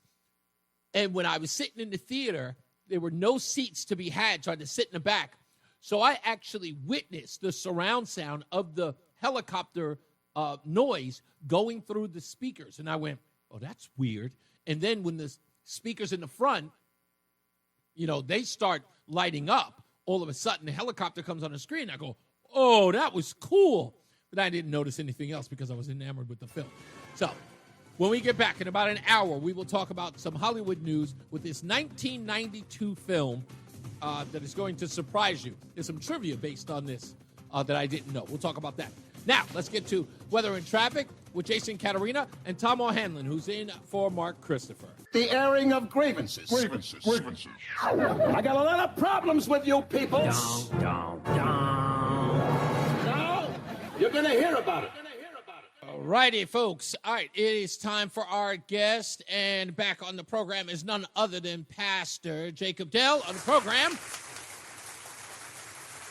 What's up, sir? How are you? How are you? I'm doing well. I'm doing fantastic as well. So let's get to this thing here, because you have sent letters to the Attorney General, which is about investigating the Metropolitan Church. Is it what the heck is the name of this church again? Why am I forgetting the name of this church? Metropolitan Community Church, I think. Yes, yep. The Metropolitan Community Church of Hartford, and of course, Reverend Aaron Miller, and of course their involvement in the Project Veritas expose, which of course caught them on camera talking about getting a chest binder to a minor. Also, whether or not they are culpable or have any involvement in the suicide of Irene Said. Her mother, Elvira Said, is accusing him of that, and there has been no investigation by Attorney General William Tong. His letter in response to you, to state senators, and to you is that they refuse to investigate this because of the involvement of Project Veritas. Give us a little bit of a breakdown of what your response to this is and what you write in this new letter to him that is going to be your new action with involving the Attorney General. Well, my response was basically, and the senators Martin and Berthel sent the same thing, was that the seriousness of the allegations is such that it's warrants an investigation on the face of it, but also that the allegation has been corroborated by the mother at the Federal Trade Commission, a testimony that she gave there in Washington, D.C. So the Attorney General can't really say that he's discounting Project Veritas as a source, and that's the end of it, because the source is the mother, and she's on record at the federal level in Washington giving testimony to the Trade Commission. So, there's an independent source here, regardless of what he thinks of Project Veritas. There's an independent source here saying the same thing, making some pretty damning allegations that need to be investigated. Now, I want to address the end of your letter here, because I talked a little bit about this in the show. Your letter, in essence, is telling the reason why the Attorney General needs to be involved in this. And in fact, I'll quote it here. It says, your dismissal of the Project Veritas allegations due to concerns about their accuracy and past non-cooperation is insufficient. Even if one were to question their credibility, I strongly countered that assertion. The gravity of the allegations, as you said, involving a pastor providing a minor with a chest binder and contributing to a teen suicide requires an initial investigation. But you wrote this at the end, the last paragraph. In light of the end of the Johnson Amendment, the ministers of Connecticut will be organizing an ad hoc ministers endorsement council. From now on, politicians will need to earn the Christian vote in this state. Now, I did look this up just to be certain, because I know you were on another show talking about the Johnson Amendment, but I looked into it. Mm-hmm. There was an effort to overturn the Johnson Amendment, but it still stands. I'm not sure if you're aware of that. My understanding is that the IRS changed the rule and was essentially the enforcement arm of it. Okay, so in essence, it's still, the Johnson rule still applies, but the enforcement, in other words, like taking away 501c3, it no longer applies if you violate the amendment. Is that what you're saying? Right. The IRS is basically saying they're not going to enforce it. Okay, so in essence, so they're saying the law has no teeth. The amendment has no teeth. Right. Okay. All right. Good. Because I wanted to clear that up. I wasn't sure exactly what you meant about that when you were on the other show. Anyway, so I'm glad we cleared that up. So let's talk about that part of this. You are trying to get, or you are going to get, ad hoc ministers endorsement council. Tell me a little bit about this, because I think this is important. Well, the idea is that the church has been unmuzzled, and really it should have never allowed itself to be muzzled like this, to speak about the implications of the gospel in political terms, right? To say that the faith of a Christian, a believing Christian, has no application to the political realm is bonkers. And pastors and churches that went along with this regime of silence, I think, are culpable for some of the damage that's been done in the last 50 or 60 years to our country, particularly with what's happened with our morals, our public morals, our civic life.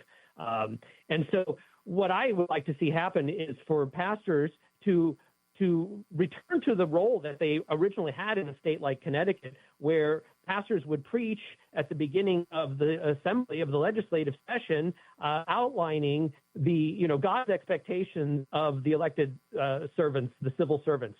Right. As Christians, we believe that men in authority, women in authority are placed there by God. Our elected officials, yes, the people vote, but God is ultimately the sovereign here, and that laws that are made that are contrary to God's law to nature really have no validity. And so the preachers were always there to remind the legislature, to remind the governor, to remind the judges of their duties. And frankly, pastors have not been doing that with the voice and the boldness that they should have been.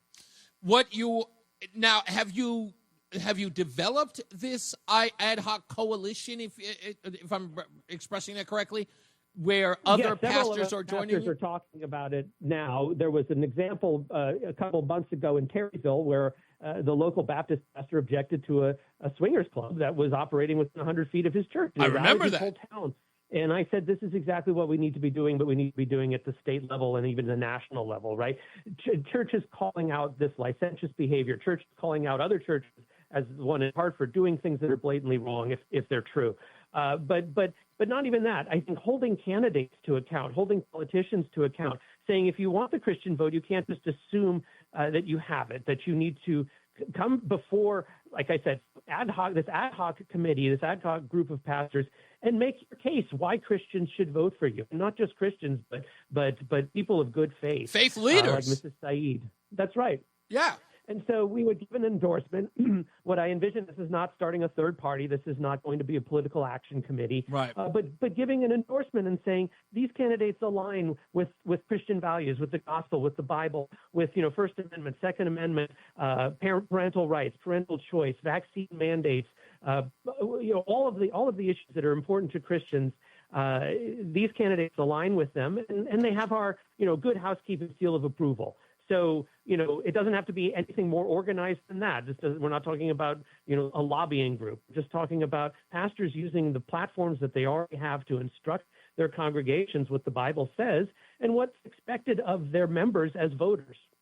Let me talk to you a little bit about the media's response, if any. First, let me get to the most important part. How many other faith leaders, if not religious leaders, pastors, and how many have joined your cause so far? Or can you say, or do you prefer not to say? I've got about 6 or 7, and this is early days still. The idea for this came to me about 2 days ago. But oh, wow. Okay. 6 or 7 of us, because the news about the Johnson Amendment only came down about a week and a half ago. So Gotcha. A lot of us have been trying to think this through. What does this mean? Because I think it's been a cop-out for a lot of conservative pastors for the last several decades to say, well, I really can't preach too much about abortion or same-sex marriage or transgenderism because I'll lose my tax-exempt status. And now that's just no longer true. So, to the extent that there was, reticence to speak out because they were actually afraid of losing their tax-exempt status, they don't have it anymore. So part of this is me being a bulldog and challenging pastors in this state to speak up and speak out. But as I said, I've got 6 or 7. Hopefully after your audience, there'll be pastors or members of churches who will say to their pastors, hey, you got to do this. So we're hoping to build something that goes statewide. It's such an important point that you're making, because as you're speaking, I'm thinking about the role of our ministers, pastors, father, whatever they are, priests, whatever. Mm-hmm. In essence, a lot of people always make that claim is like, they're so paternalistic, the clergy, and they're always telling us how to behave, and they're so judgmental. But your role has always been, in many cases, to be the moral compass.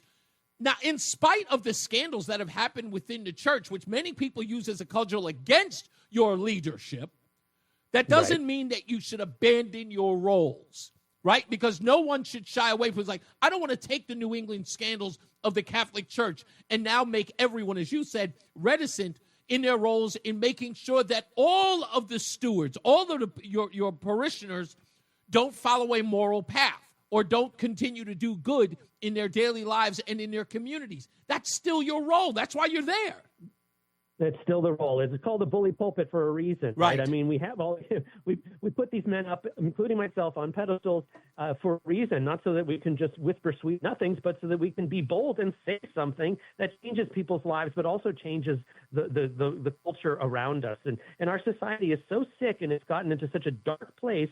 And the very fact that we're talking about these videos from Project Veritas or the inaction of the Attorney General just shows how dark we are. Yeah. I mean, yesterday, the Yale Child Medical Center announced that they're going to stop doing transition surgery on children under 19, which is great. But really, how did we get here? Right. And who's to blame? And part of it is the church. Part of it is the church that fell down, especially in the last 15 to 20 years, fell down on the job and went to sleep on the job. This should have never been. We never should have gotten to this place. I think a lot of it was fear. And, I had so many discussions about this, Pastor Dell.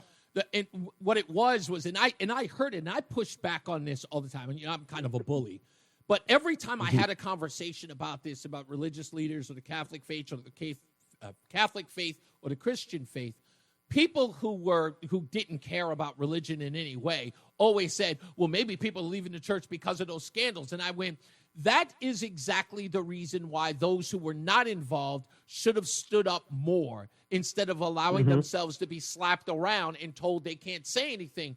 Because one of the things that I preached on this show is that I called it the 4 C's of acceptable bigotry.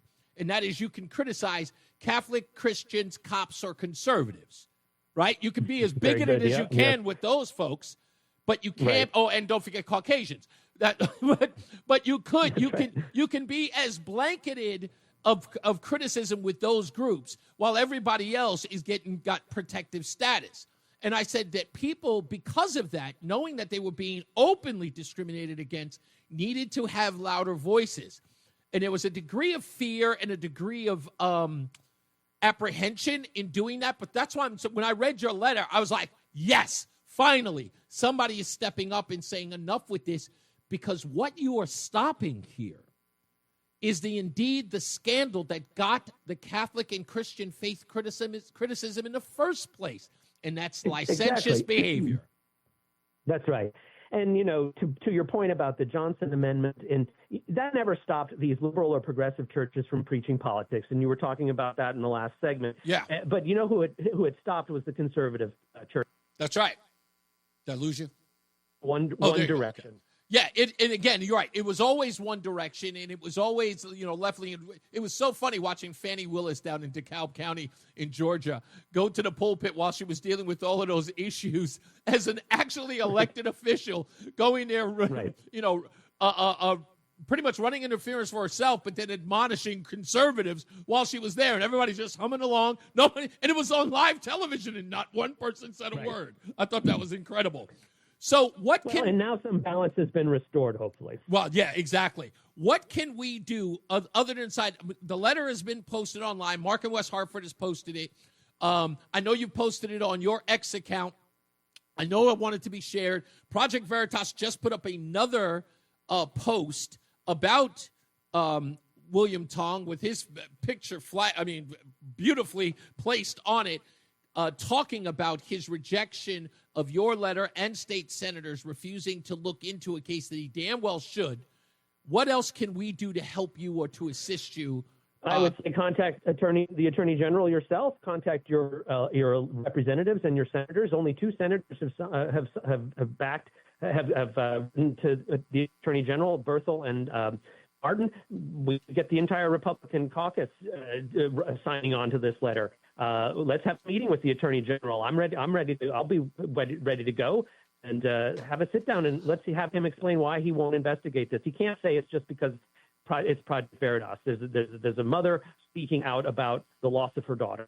So, I think we need to shed light on this. So your audience, if they contact their representatives, contact their senators, and contact the Attorney General directly, I think that's the way to go. I think that's it. And we also, there are a couple of friends we have in the news media. We need them to actually start focusing on this. If we can get sort of like a press conference with you and the others, of faith leaders, maybe that will actually help some of this as well. Pastor Jacob Dell of the First Congregational Church of Woodbury, thank you so much, sir. I always love it when you're here.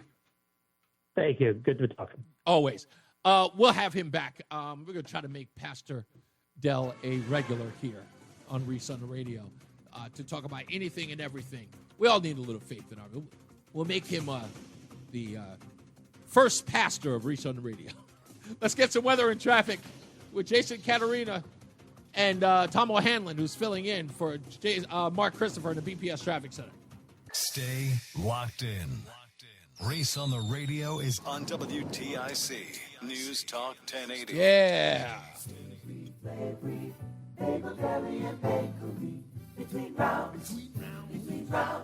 What's going on?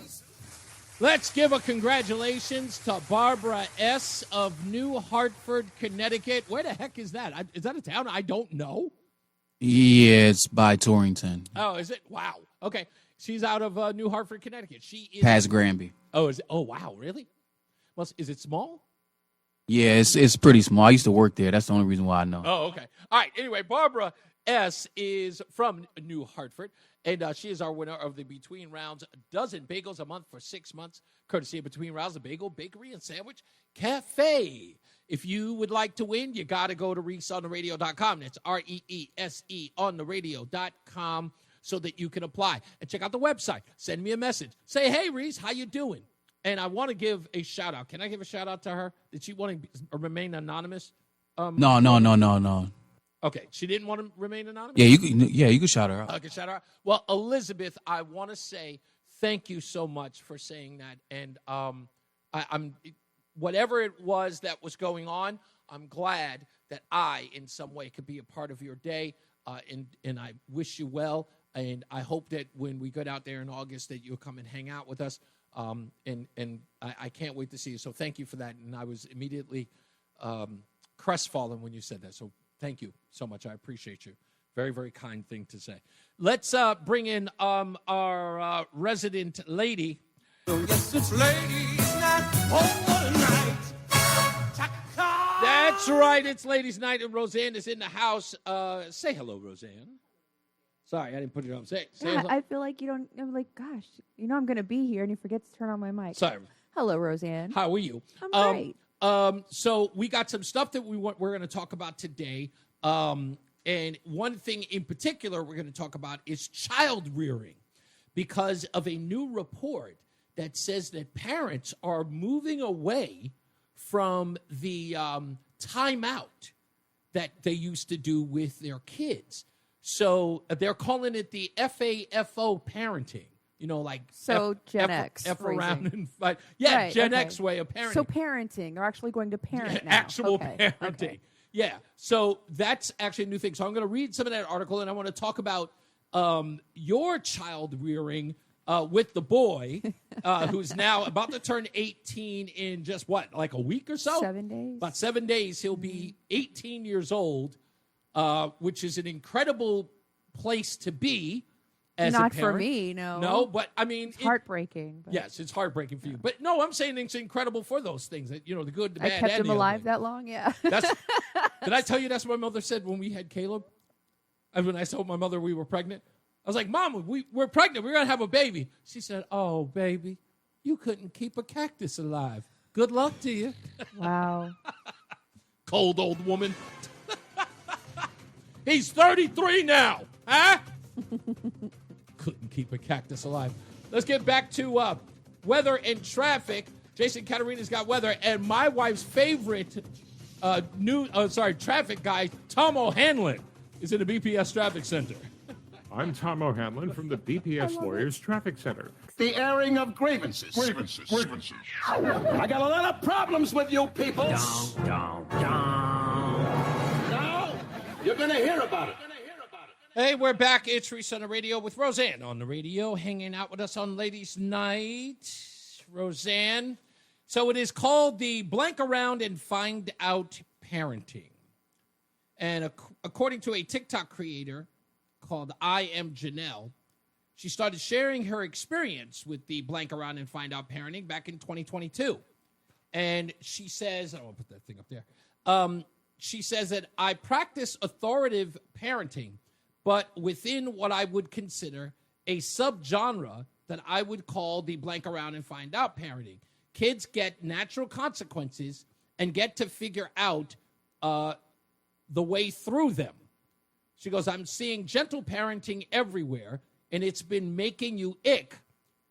But this new trend apparently is catching on of this parenting. Do you think that there has been a frustration in the gentle parenting that has reaped no rewards or results from their children? Now parents have had it, and now they're going off in the other direction. I think the fact that you have to ask that question is really, that's ridiculous. If you look at all the kids who, look at what's happening in the schools, right? Public school systems, these teachers have zero control over these kids. Many of them are attacked. And it's because of this gentle parenting. We don't say no. We use timeout. We talk about our feelings.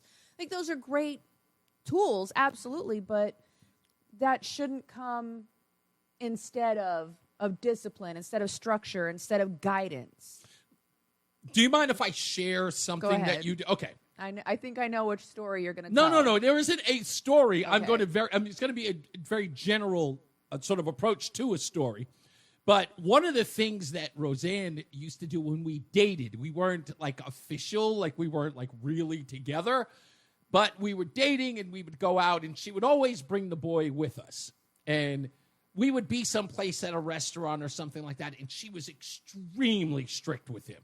And in a way you thought I was extremely strict. I had very intentional boundaries and behavior practices. All right, this is my story. You mind? I'm just correcting you. Okay. Anyway, at one point at dinner, she did something that blew my mind to the point where I almost wanted to get up and leave the restaurant. You remember this? Yeah, I know which story, and it wasn't just him. Oh, no, it wasn't. It was also our stepdaughter, Lauren, and because they wouldn't stop bickering as teenagers do, they were forced in the restaurant. They were made to get down in the front leaning rest position. In the front, explain what it's you would call it a plank. It's the first position to do a push-up. Right. So the first position to put a push-up, and the kids were made to do that inside the restaurant until their parents told them to stop. Right. And this was done with like a crowd of, what are we, like 8 people, maybe 7? Listen, we were there as a family. The ex-husband was there. The 3 kids were there. The soon-to-be wife of his was there. You were there. My sister was there. It was a group of us, absolutely. And listen, if I'm taking you out into public, if you see my children in public, you know my children have been trained how to behave. And yes, I said trained because they're little adults in training. Mm-hmm. My children have been trained on what is appropriate and what is proper behavior in public. If we go into public and you decide you want to try to embarrass me with your bad behavior, because your bad behavior reflects on me as a parent. Now, if you want to try to embarrass me in public, that's fine, baby. Let's play this game. Let's play this game. I promise you I'll win. You want to play? All right, FAFO, baby. Front leaning rest position move. And they did. They did, and it was wild because there was no pushback by the kids. Nope. Not oh, come on, no. Like, they got down, and they were there. And you and, as I like to call him, my husband-in-law, you and Ellis were kind of, your response to that was just like, back to the conversation at the table while I'm sitting there mortified as this was happening, going, right. Who would do this? Right. And I will tell you, if you look at my kids, at least thus far, no criminal history, no gang activity, mostly gainfully employed, like capable of keeping a job. Yeah. Bills are paid. I mean, these are functioning children. They are functional adults. Right. My children are adults now. They are able to function in society. My kids can have a conversation with an adult. My children know how to greet someone with a firm handshake. They understand conversation requires eye contact. I mean, there are things that my kids understand because there was a requirement on behavior and a requirement on etiquette, and we didn't falter. My kids have my son has never been struck in anger. My son has never been humiliated verbally. He's never been torn down. But my kids understand that your bad behavior has consequences. Now, I will admit, on the opposite side of that, considering yours truly, my approach has been always less heavy-handed. Oh, let's just say no hands. Okay, let's take a second and reflect on that. Okay. Remember the child who would call you to come and pick her up from high school because she refused to take the bus because I became a senior, so I didn't have to ride the bus. Yes, and I would go and pick her up. You would go and pick her up while the other child actually rode the school bus home, right? Yes, she's a girl. And you would take her to the other side of town to get Chick-fil-A because she was so hungry because she can't stand to eat that school lunch. Okay, I'm still trying to figure out what the problem is here. Right. See, the person you ended up trying, like when you have that mindset when raising a child, particularly one who's going to use that in their favor, you're not teaching that child how to live life on life's terms. You're not giving that child an opportunity to understand, you know what, sometimes things are just going to be crappy. Sometimes I'm just not going to be able to afford Chick-fil-A. Sometimes I'm going to have to ride public transportation. And if you deprive her of that, if you deprive any child of that, what do you create? You create these little entitled brats who walk around believing that the whole world owes them something because they were born. Okay, I take note in what you're saying, and I'm not saying that you're wrong here. However, that is the reason why I believe that the mother should always be the bad guy. Oh, believe me, I've always been the bad guy. And look, and again, you can, I know people might hear this and say to themselves, like, why should that be the role? It should, because here's why. Because fathers are always given the shaft. They just are. They are probably the most maligned of the parent group. They are. Fathers are. They have held to a standard that is beyond the pale. Moms, on the other hand, listen, Moms are always love. I'll give you a perfect example. I remember this, before Bill Cosby was a pariah. I will never forget this Bill Cosby bit where he talks about having a son who he took outside to play catch, with the football, and watched the football game with him, took him to football games, bought him the jerseys, bought him the equipment when he joined the team. You wanted to buy a dress? Ran all the drills with him when he was at home. Dad, come on outside. Drove him to all of the practices and the whole 9 yards, and he makes it to, a D1 team. Is his first televised program, and he scores a touchdown, and the camera goes over to him, and his first words to the camera is, "Hi, Mom."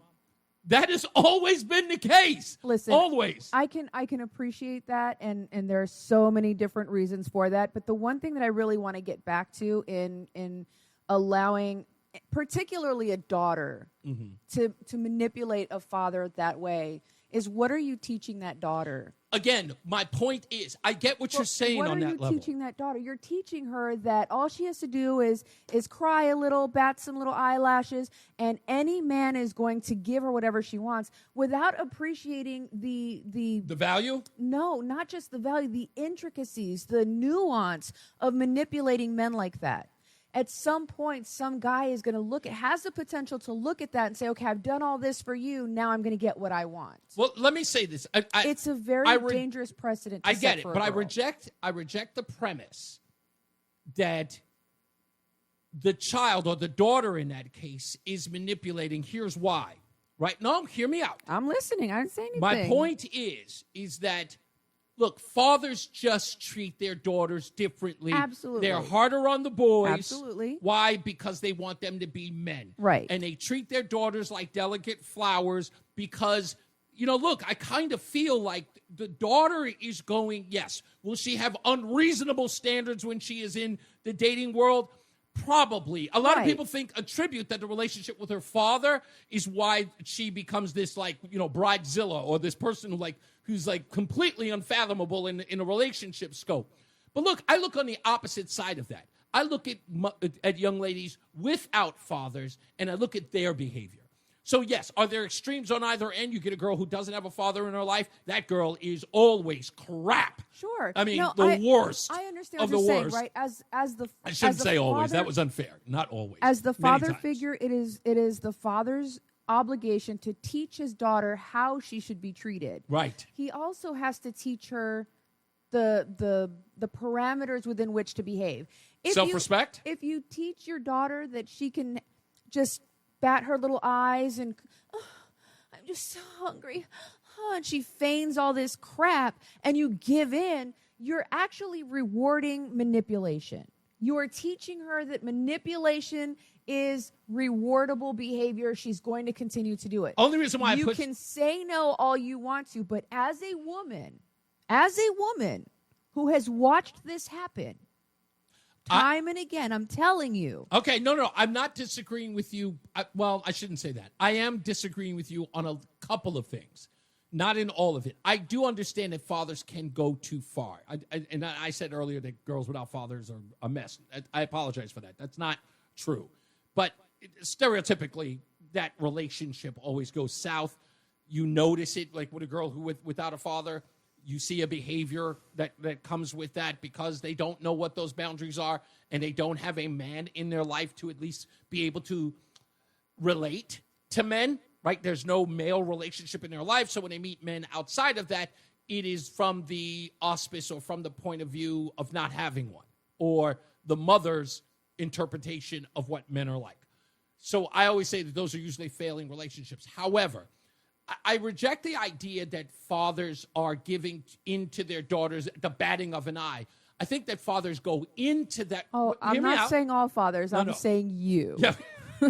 I'm saying you in particular. I'm saying that the premise that I'm being manipulated, I think it's a little far-fetched. What I'm saying is that I approach the relationship. I'm just telling you, I approach the relationship as if differently than I would a boy. And a boy it's like, not that I'm telling the boy, suck it up, don't cry, and what's wrong with you? It's not that. It's that my relationship with him is nurturing him and taking care of him. I can't teach her how to be a woman. I can't teach her how to be a young lady. I can expect her to be all of those things. You can hold her to a standard. I can hold her to a standard, and right. that is teaching, right? I taught little Ellis, well, he's not little anymore. I taught Ellis when he was little how to be a gentleman. I taught him that when you go out with a girl, you open the door for her.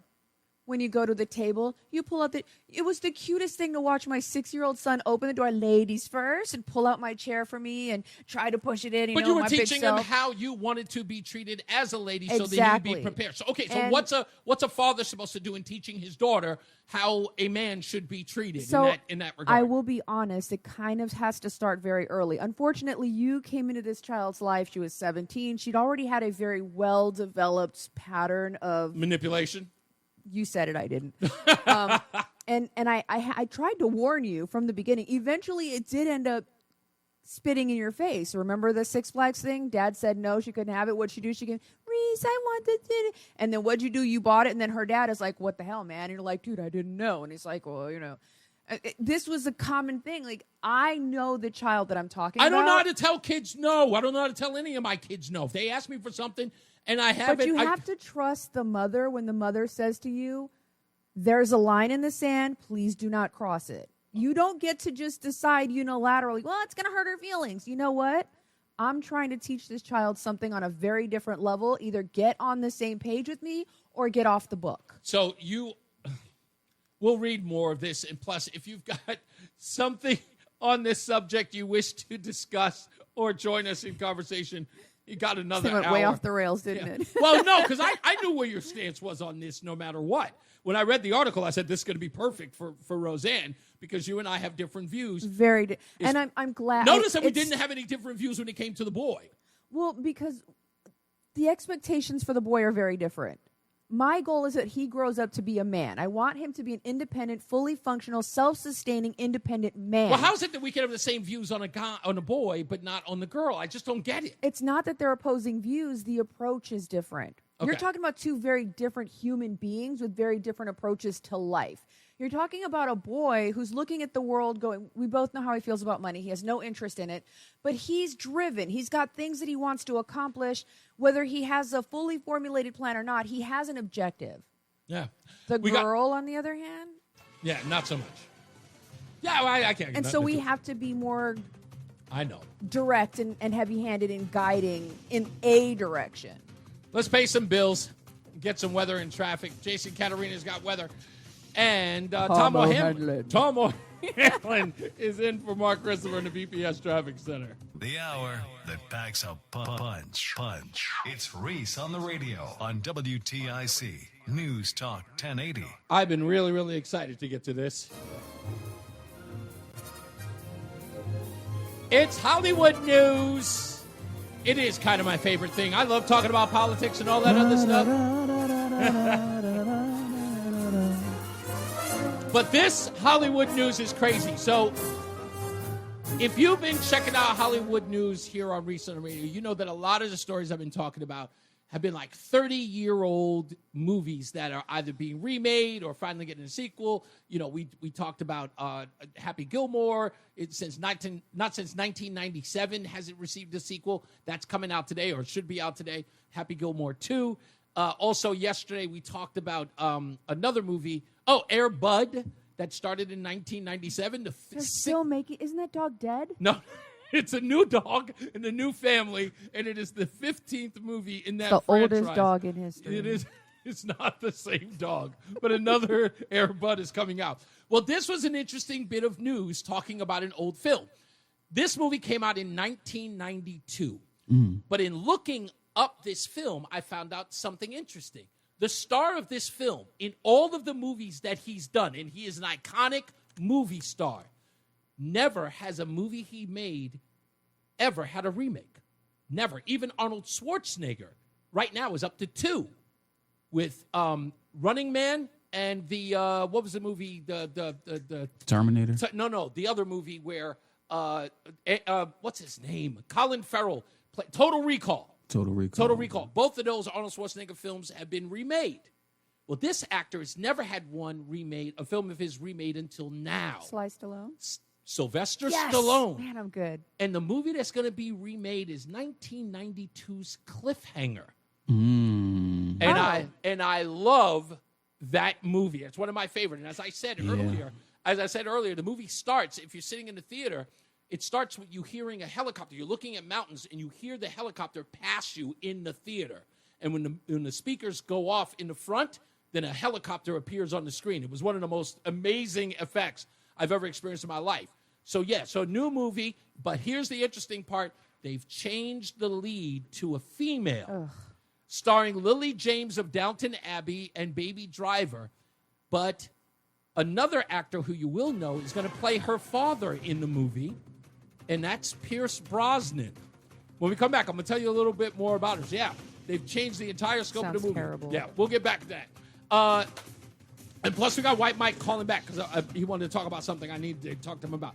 Let's get to some weather and traffic with Jason Caterina and Tom O'Hanlon. Tom O'Hanlon. I'm Tom O'Hanlon from the BPS Lawyers Traffic Center. Reese on the radio is getting ready to drop some knowledge on WTIC News Talk 1080. Drop it.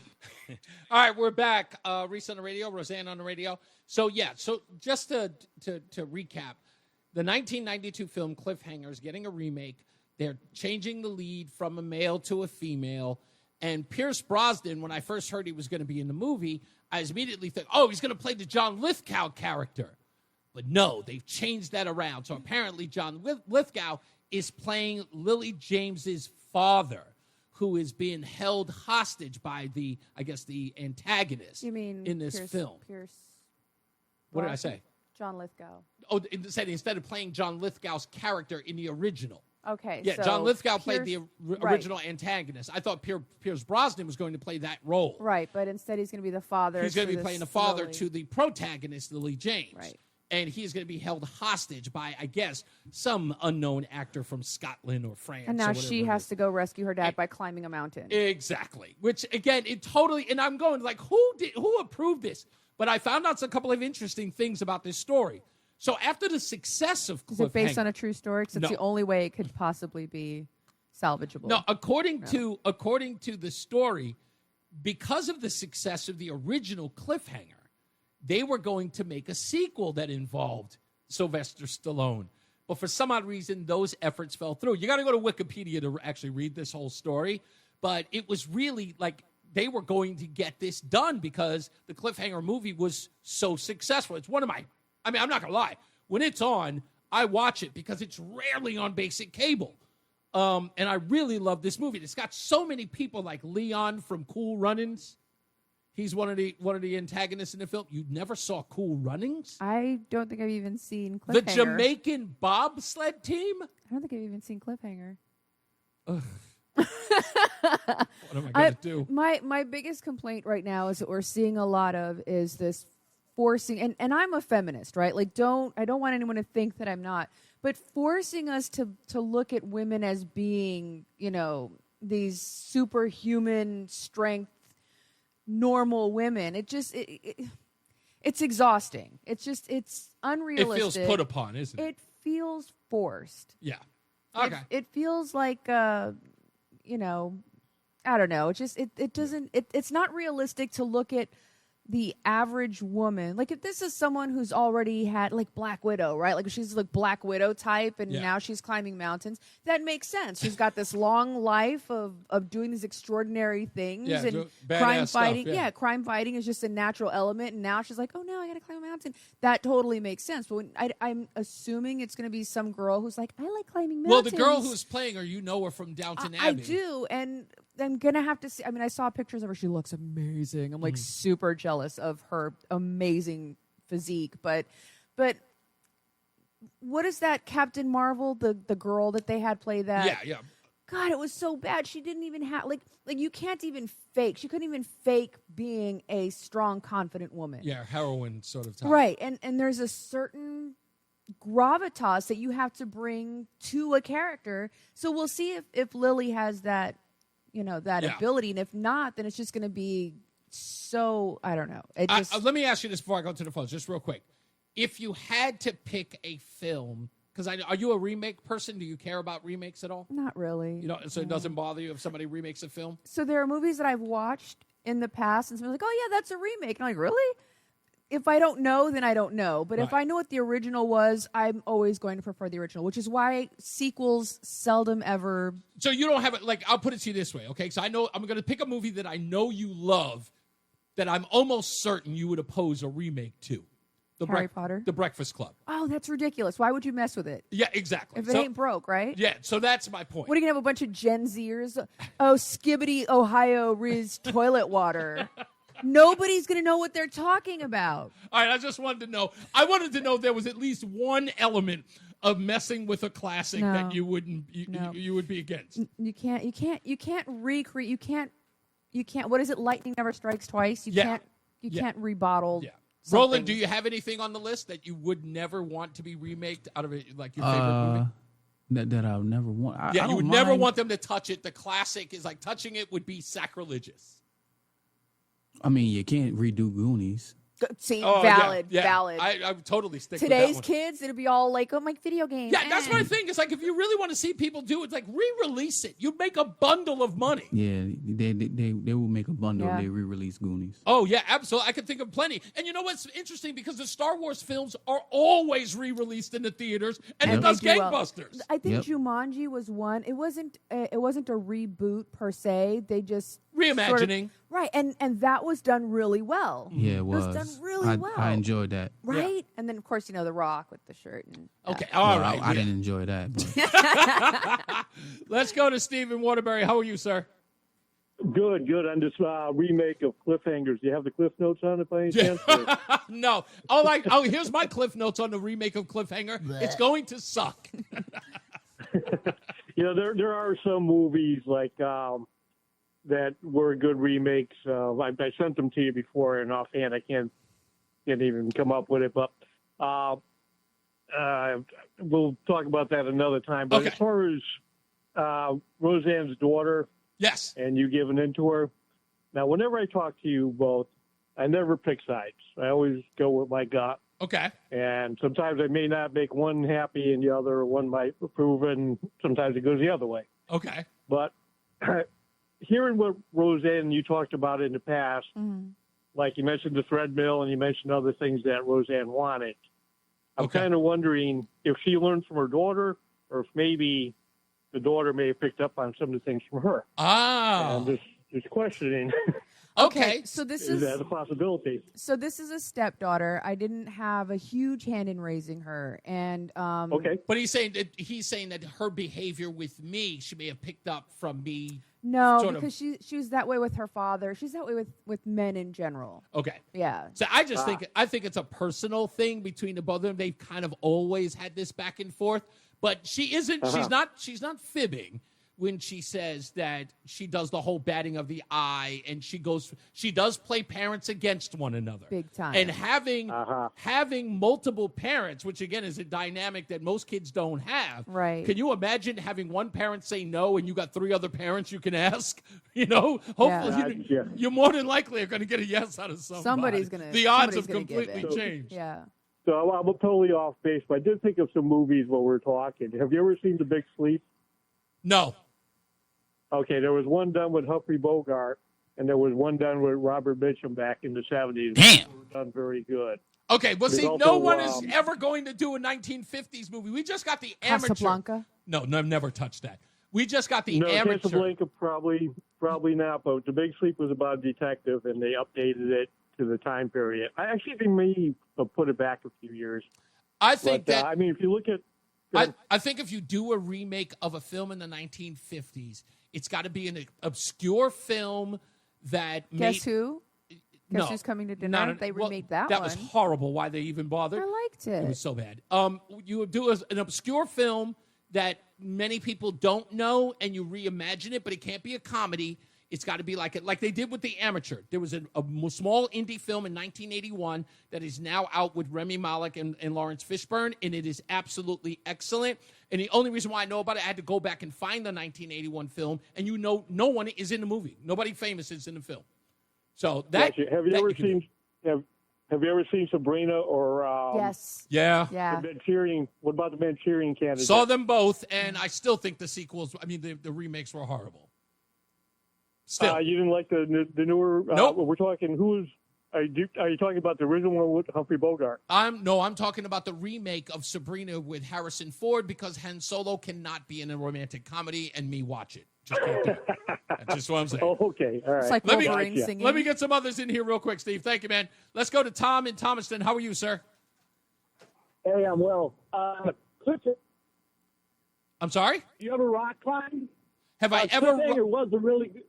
I've you never ever rock climbed? climbed. No. Only once on those things inside, like the arcade. Reese will barely climb the stairs. What are you talking about? A lot of top roping, rock climbing when I was younger. Uh-huh. And a lot of people don't know the Southington, Bristol area has some of the best top roping area in the whole country, and particularly on the east coast of the country.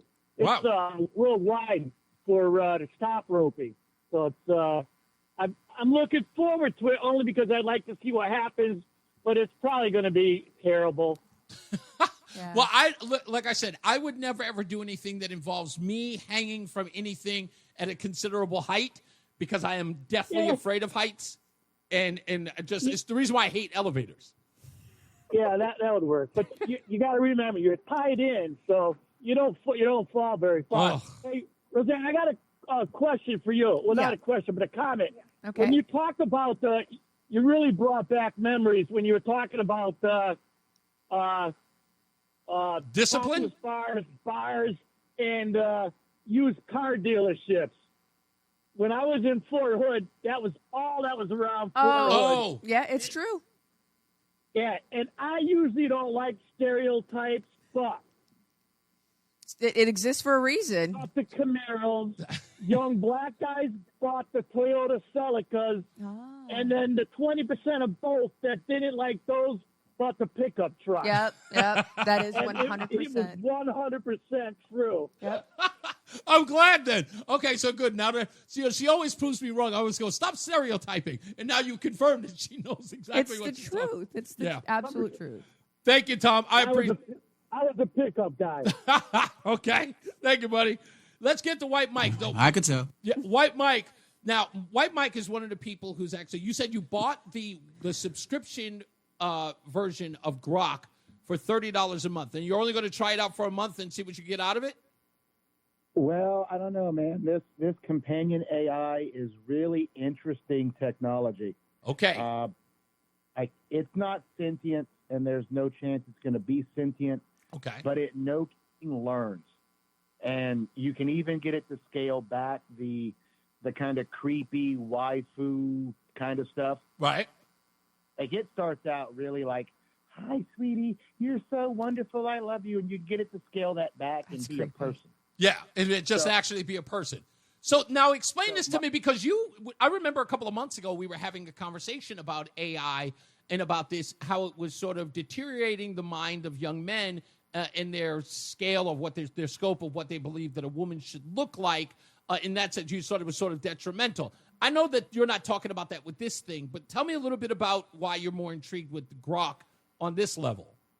Well, it's basically just using the internet, right? Okay. And I proved it because I didn't just talk to it, but I was looking for some Chinese stereo equipment. I'm thinking about building a little cheap hi-fi component system. Okay. So I had research the best-rated, lowest-priced Chinese component setups, and no kidding, it scoured every site it could in the world and came back with a set of components and speakers for under a target price that were all highly rated.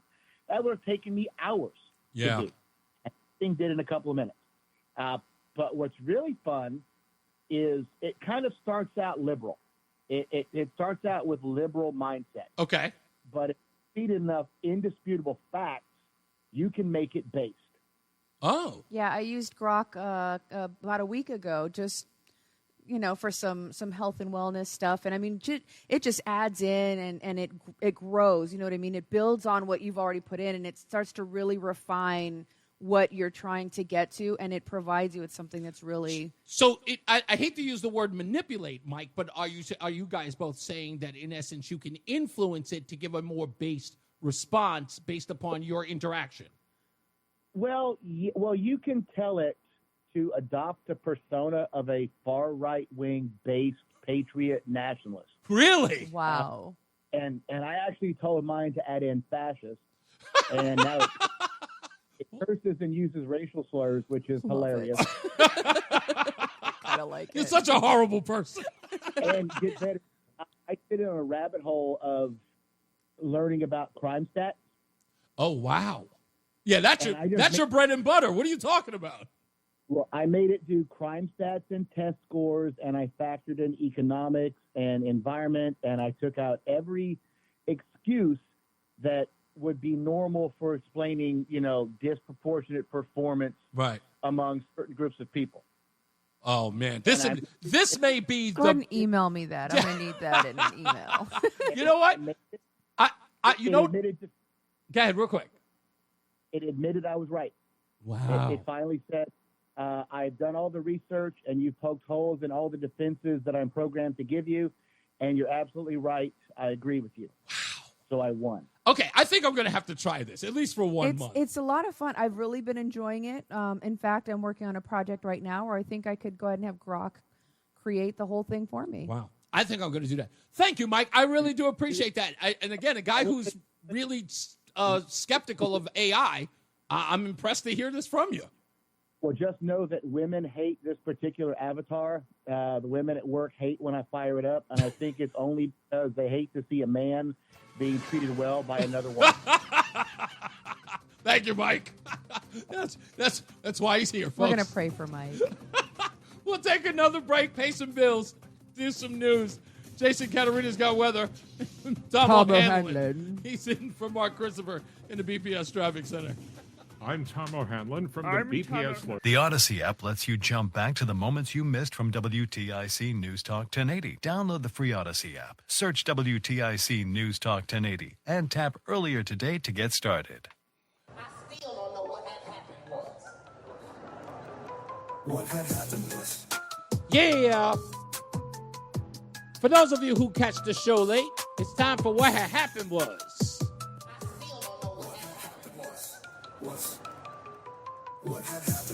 What had happened was on the program today, we talked about, of course, my real excitement to move to Connecticut. Can't wait to get there. Been dreaming about it, been thinking about it for the longest. And wildly enough, I talked about, my neighbor, Brittany, who lives nearby, and after finding out that she was not a Trump supporter and finding out that we were, how nervous I was about seeing her again and thinking that she wouldn't talk to us. And then Rozan and I bumped into her, and we found out that she had hurt her leg or hurt her knee.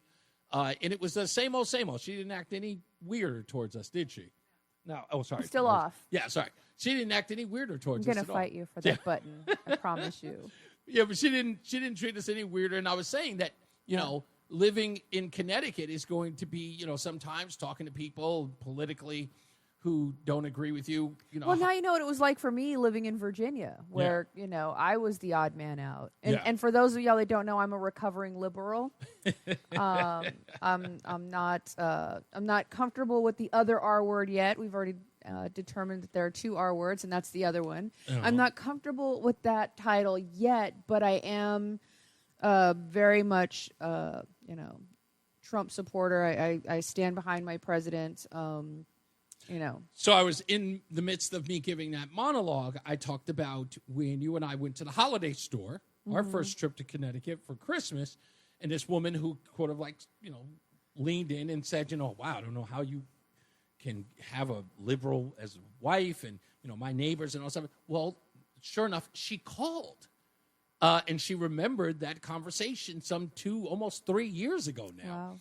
Wow. And she called up, and it was it Ann in Avon or Nancy in Avon? She called up and she remembered our conversation. So it was nice to hear from her. Yeah. Call up and I'm a recovering liberal, Nancy. She doesn't know. She actually just learned that for the first time. Yeah, I've recovered. I'm no longer woke. I'm awake. It's a huge I love difference. Also, if you missed it, please go back and check out on the Odyssey app. Reverend Jacob Dell was here on the program from the First Congregational Church of Woodbury, and he has a growing number of other religious and faith leaders who are joining him in holding our elected officials, especially William Tong, accountable to get them on the ball to get rid of licentiousness, especially within the clergy, and in particular the Metropolitan Community Church of Hartford. In that, so go back and check out that conversation as well. And you can help him out. Please go listen to that conversation so you can find out how you can help the church get William Tong on his job. So download the Odyssey app whenever you need to know what happened was. When we come back, we'll read some comments in the chat room. People are opining about Rozan and my conversation about raising kids and the new blank around and find out parenting. Let's get back to weather and traffic with Jason Caterina and Tom O'Hanlon. Tom O'Hanlon. Tom O'Hanlon. Yes, in the BPS Traffic Center. There she goes. She says it well. I'm Tom O'Hanlon from the BPS Lawyers Traffic Center. What's up, everybody? You know who it is. You know who it is. You know who it is. It's Reese on the radio. Frederick Douglass of the 21st century. It's WTIC News Talk 1080. All right, it is almost a wrap for you and I, Rozan, and the show, just the show. Well, yeah, just the show. We're good. Yes, yeah, you and I. I already told you we're fine, so we're fine. Right? Yes. Okay. Dear, yes. Well, let's go to. I want to read some of the comments that are in the chat room. Of course, talking about a myriad of things. Joshua wrote this, and I promised him I would read this. He says, I'm on the other side of this. And he was talking about our conversation about how to treat boys versus girls, mothers and fathers, that is. And he says, I'm on the opposite side of this. My wife gives our son everything, and I tell her she can't keep doing that. We came to the U.S. from Puerto Rico in 1982 with 2 suitcases and no furniture. Both my parents and my brother and sister. It was tough. We had to learn that you can't always get what you want. And look, that's a dynamic that I've always tried to explain when it comes to both of my brothers, because they are on opposite ends of the same spectrum, so to speak. Because my brother Charles is overwhelmed by opulence. That's what he's overwhelmed by. He loves the Bentley, he loves the Gucci, he loves all of that. Where my other brother is addicted to hard work. Mm-hmm. He's always looking for the promotion. And it's not about the money. Which one are you? I'm addicted to hard work. Yeah, but yes, I will say my little brother has a lot of my traits. Mm-hmm. I am not addicted in any way to opulence. I love a good steak. I love a good restaurant. Job. Yeah, that's yours. So I don't think, but again, I sort of look at them at the same, you know what I'm saying? Not even two sides of the coin. I consider them on the same side of a coin, but on different sides of it. Because again, my brother, he does a lot of traveling, where my other brother buys a lot of things. So they both want the status and want the money. I don't know. I think, so honestly, if I had to choose between having experiences versus having things, honestly, I think I'd rather have experiences. You know, when you die... That's my brother, yeah. Yeah, when you die, you can't take that stuff with you, but you can definitely be laying in your deathbed reliving some of those wonderful times. Yeah, you're 100% right. You know, as they say, right, there's no U-Haul. But I still like nice There's things. no U-Haul behind the hearse. Zap says timeout and participation trophies were the start of the downfall. Exactly. Exactly. I couldn't agree more. Let me see. This is, he pardoned people. Oh, Josh was talking about the report that said that Donald Trump had lowered the standard for pardons. Yeah, completely forgot about Joe Biden. All you can do is hope for your kids, hope that your kids are slightly less screwed up than you are, then you did a good job. Yeah, I think we screw up our kids differently. I don't know if they're less screwed up. It's just different. Yeah, I think that, look, but, you know, people also forget that in raising your children, there are no determined or predetermined outcomes. Right. Right? It's like you can do everything that you could possibly do with your child, discipline them fairly, and reward them for good behavior, and they can still turn out to be a serial killer. For what reason? Who knows? That's what I'm saying. Or a lot less drastic, they could still end up deciding to go be, you know, a freelance painter on the boardwalk in some California town. Exactly. I think people need to forget to get rid of the idea that there's an exact science to this. Right. Now, statistically, yes, are children more likely to do such and such based upon a two-parent household or a middle-income sort of deal? Right. Yes, without a doubt. However, there isn't. Gosh, if it was that easy to raise a child and then to set them on that path of like perfection or lack of dysfunction, so to speak. There is no science. There's no exact science to that. Right. So I've always, I love the basics. Two-parent household, parents who got married after they got a good job and they were able to provide for them. No drug abuse, no alcohol drug abuse, no alcohol violence. abuse. Exactly. Like those are the tenets of any healthy relationship. However, it does not guarantee. It doesn't because I have friends. We're living in recovery, and I have friends who have grown up, two-parent households, involved in the church. Not wealthy, but comfortable. Went Straight to good addicts. schools. Addicts, alcoholics. No real reason. They're the only one in their family, and they're like, I had this great childhood. There's no violence, no abuse, no trauma, nothing like that. I just had, I like to drink or I like to use, and so there's really no guarantee, but you can definitely set a foundation early on that hopefully there's always that thing that they come back home, right? Not home per se, but they come back to home base, and that home base is the foundation that you set for them as a parent. I always look at it like, when you put your kid out in the world after you raise them, you can raise them perfectly. It's almost like putting a satellite out on the outskirts of Earth, and it's they're like doing putting, fine. even worse, it's like putting a beach ball in the ocean. Yes, exactly. It's going to go wherever the current is going to pick it up. It's going to go where it's going. At some point, the ball is going to hit land. Yeah. How beat up and tarnished that ball is when it gets there, different story, but it's going to do what it's going to do. But no matter what, you still have to put that satellite up there to It's make it hit by terrifying. other debris. It may be hit by a star. Yeah, A shark is going to bite your ball and pop it. I mean, there's all kinds. It's terrifying. Like you said, at 18, it's exciting. No, it's not. It's terrifying. I'm terrified. Can I tell the small tale out of school? Absolutely. Rozan is absolutely beating herself up about the boy turning 18. But you said something that really resonated with me. And I think any parent can relate to this. And it was what you said, I guess on the same pale, in the same sort of vein that you were talking about the beach ball, is when you do let the bird fly away, you ask yourself, when are you not going to be worried about the dangers that child's going to face? When crying. are you not going to be worried about if that child is going to live or survive? Or I think that's what my mom said when she said, baby, you couldn't even keep a cactus alive. Right. So The boy just sent me a video. He's with his friends. His girlfriend drives a pickup truck, and he's sitting in the bed of the truck with a couple of other friends, and she's speeding through a parking lot, and I'm freaking out, going, "Oh my God!" All it takes is a sudden impact, and my kid goes flying, and he's done. Like no more kid, right? Yeah. This is the crap that I have to worry about.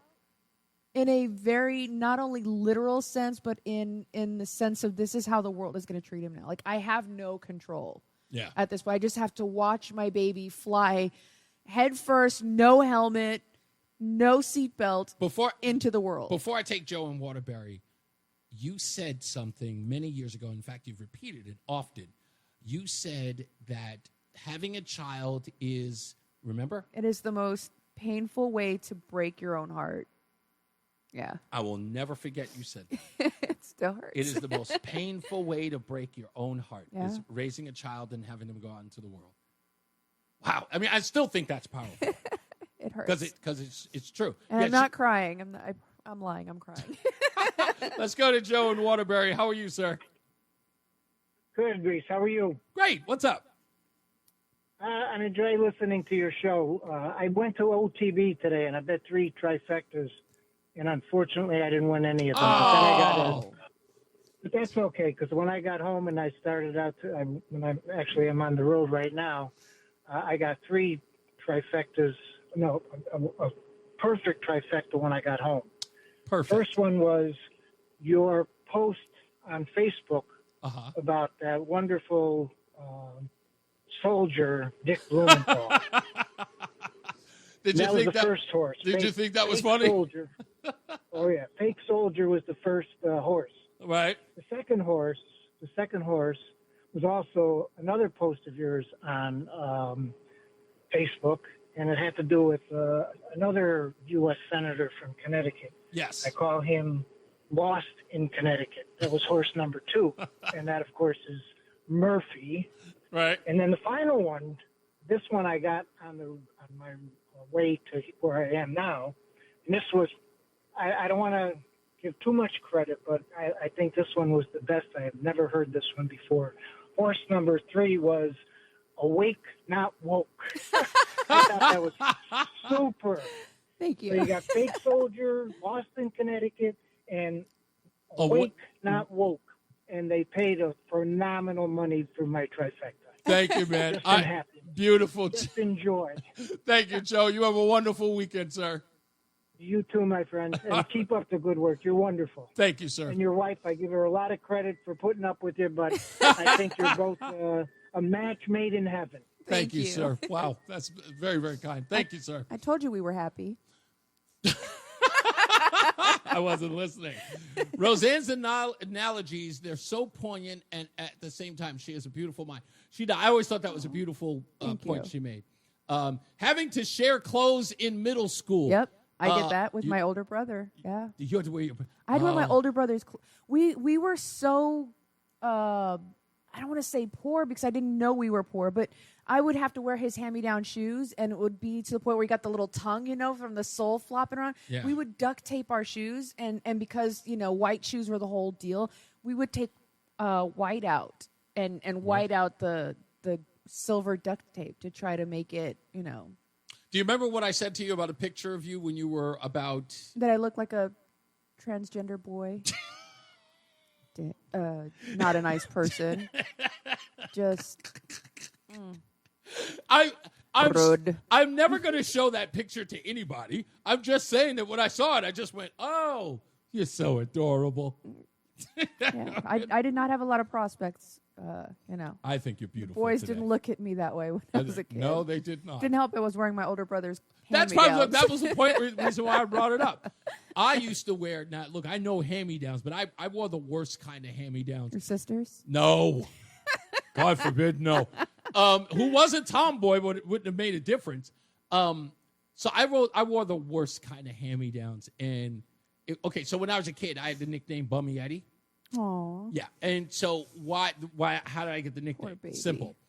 So because we were, 4 or 5 kids, single-parent household, my mom on welfare, even with a job, so she was double dipping, but we still had no money.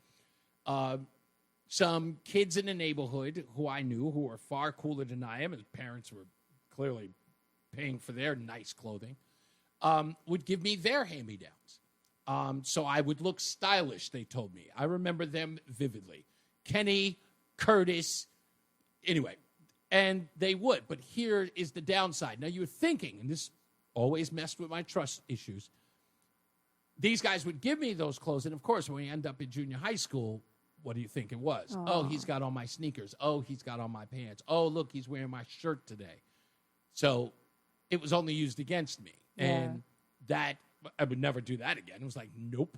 So I wore the poor clothes that I had to wear. But now, because of that, well, of course, it gave me trust issues. But with that being said, I always remember that in a sense of, one, it's why I'll never be on welfare. I don't care what anybody says. I will grind. Never done it either. Till I die. Yeah. I understand what it's like to use food stamps. As a kid, those things, that humiliation, as it were guys. Now, nowadays, that humiliation is unheard of. You can't even humiliate people like that because it's considered bullying. Right, you'll go to jail. Yeah, but... You're my feelings. But I have to admit, I'm sorry. I think, what's the name? Bill Burr said it best. We got to bring shame back. I agree. Listen, I did not grow up very, very well. There were 4 kids. My dad was a junior enlisted for most of my formative years. That's not a lot of money. And we're talking about the 80s and 90s where an E3, E4, E5, raising 4 children, I mean, that was unheard of, the survivability, we did have food stamps. We had the paper ones. I'll never forget having the paper food stamps. and my dad, when we lived in Hawaii, because he was stationed in Hawaii, my dad had worked 3 jobs. He was in the Navy on active duty. He delivered pizzas for Domino's, and he was a bricklayer. Wow. Just to keep the family afloat. So we got to get up out of here, but I don't. No, I'm sorry. We're there. So I want to thank you guys. We had a wonderful week this week. Again, I want to thank Reverend Jacob Dell, pastor of the First Congregational Church of Woodbury. And, of course, all of you for checking us out on Friday. I hope you guys have a wonderful weekend. As I always say, radio is free, so we thank you for paying attention. Remember to keep JC in your hearts and in your minds. Sean Patrick, we love you and we miss you. Remember that panic is not planning, so plan your work and work your plan. Me, I'm Reese on the radio. She is Rozan on the radio. Say goodnight, Rozan. Good night, Rozan. You have a good night, pleasant tomorrow. JC Katarina's got weather. Tom O'Hanlon's getting you home tonight. Good night, everybody. Have a great weekend. Tom O'Hanlon. I'm Tom O'Hanlon, and you're listening to Reese on the radio on WTIC News Talk 1080. I love it! I'm Tom O'Hanlon from the BPS Lawyers Traffic Center. Gosh. 84 isn't too bad in either direction now. Boom. Just the usual Okay. traffic. I love you so much. You have to find a way to throw that in somewhere. Side. Yeah, I'm going to put it in our daily shit. Okay, no doubt. Because of a multi-vehicle on accident Monday, that took out man. the right lane. Yes, sir. Y'all enjoy y'all weekend. Thank you, man. You too. Row to row. 91's doing okay. 91 northbound is moving. Route 2, not too bad. Now, Wilbur. That's absolutely fantastic. That was really cool. I thought it was just Tom O'Hanlon doing the Tom O'Hanlon. Then he said your name, and I was like, oh, my God. I'm geeking right now. Yeah, me too. Thank you, Michael A. Always appreciative. Thank you, Maddie O. Don, hello, sir. I didn't even see you there. I apologize. We all had a death wish doing crazy-ish, mentally destroying our parents. Yeah. I did, unfortunately. Yeah. I hear you on that one. Yeah, I mean, that's growing up, man, as a kid, that's crazy. Of the wild stuff that we put our parents through. I have to really consider that. I did do a lot of crazy stuff as a kid. But you know what? I wouldn't change a thing. I didn't. I had a plan. I was going to do things. I missed out. I missed out. Well, can you believe this? Marvel is unveiling an $80 popcorn bucket of Galactus. How big is that? It's big. It's like this big. Oh, goodness gracious, it's big. That's ridiculous. It's got chemicals and cancer, so no thanks. All right. You guys All have a made in China. wonderful weekend. I will see you back here on Monday, man. Stay safe. And remember, always be good to each other. Holler.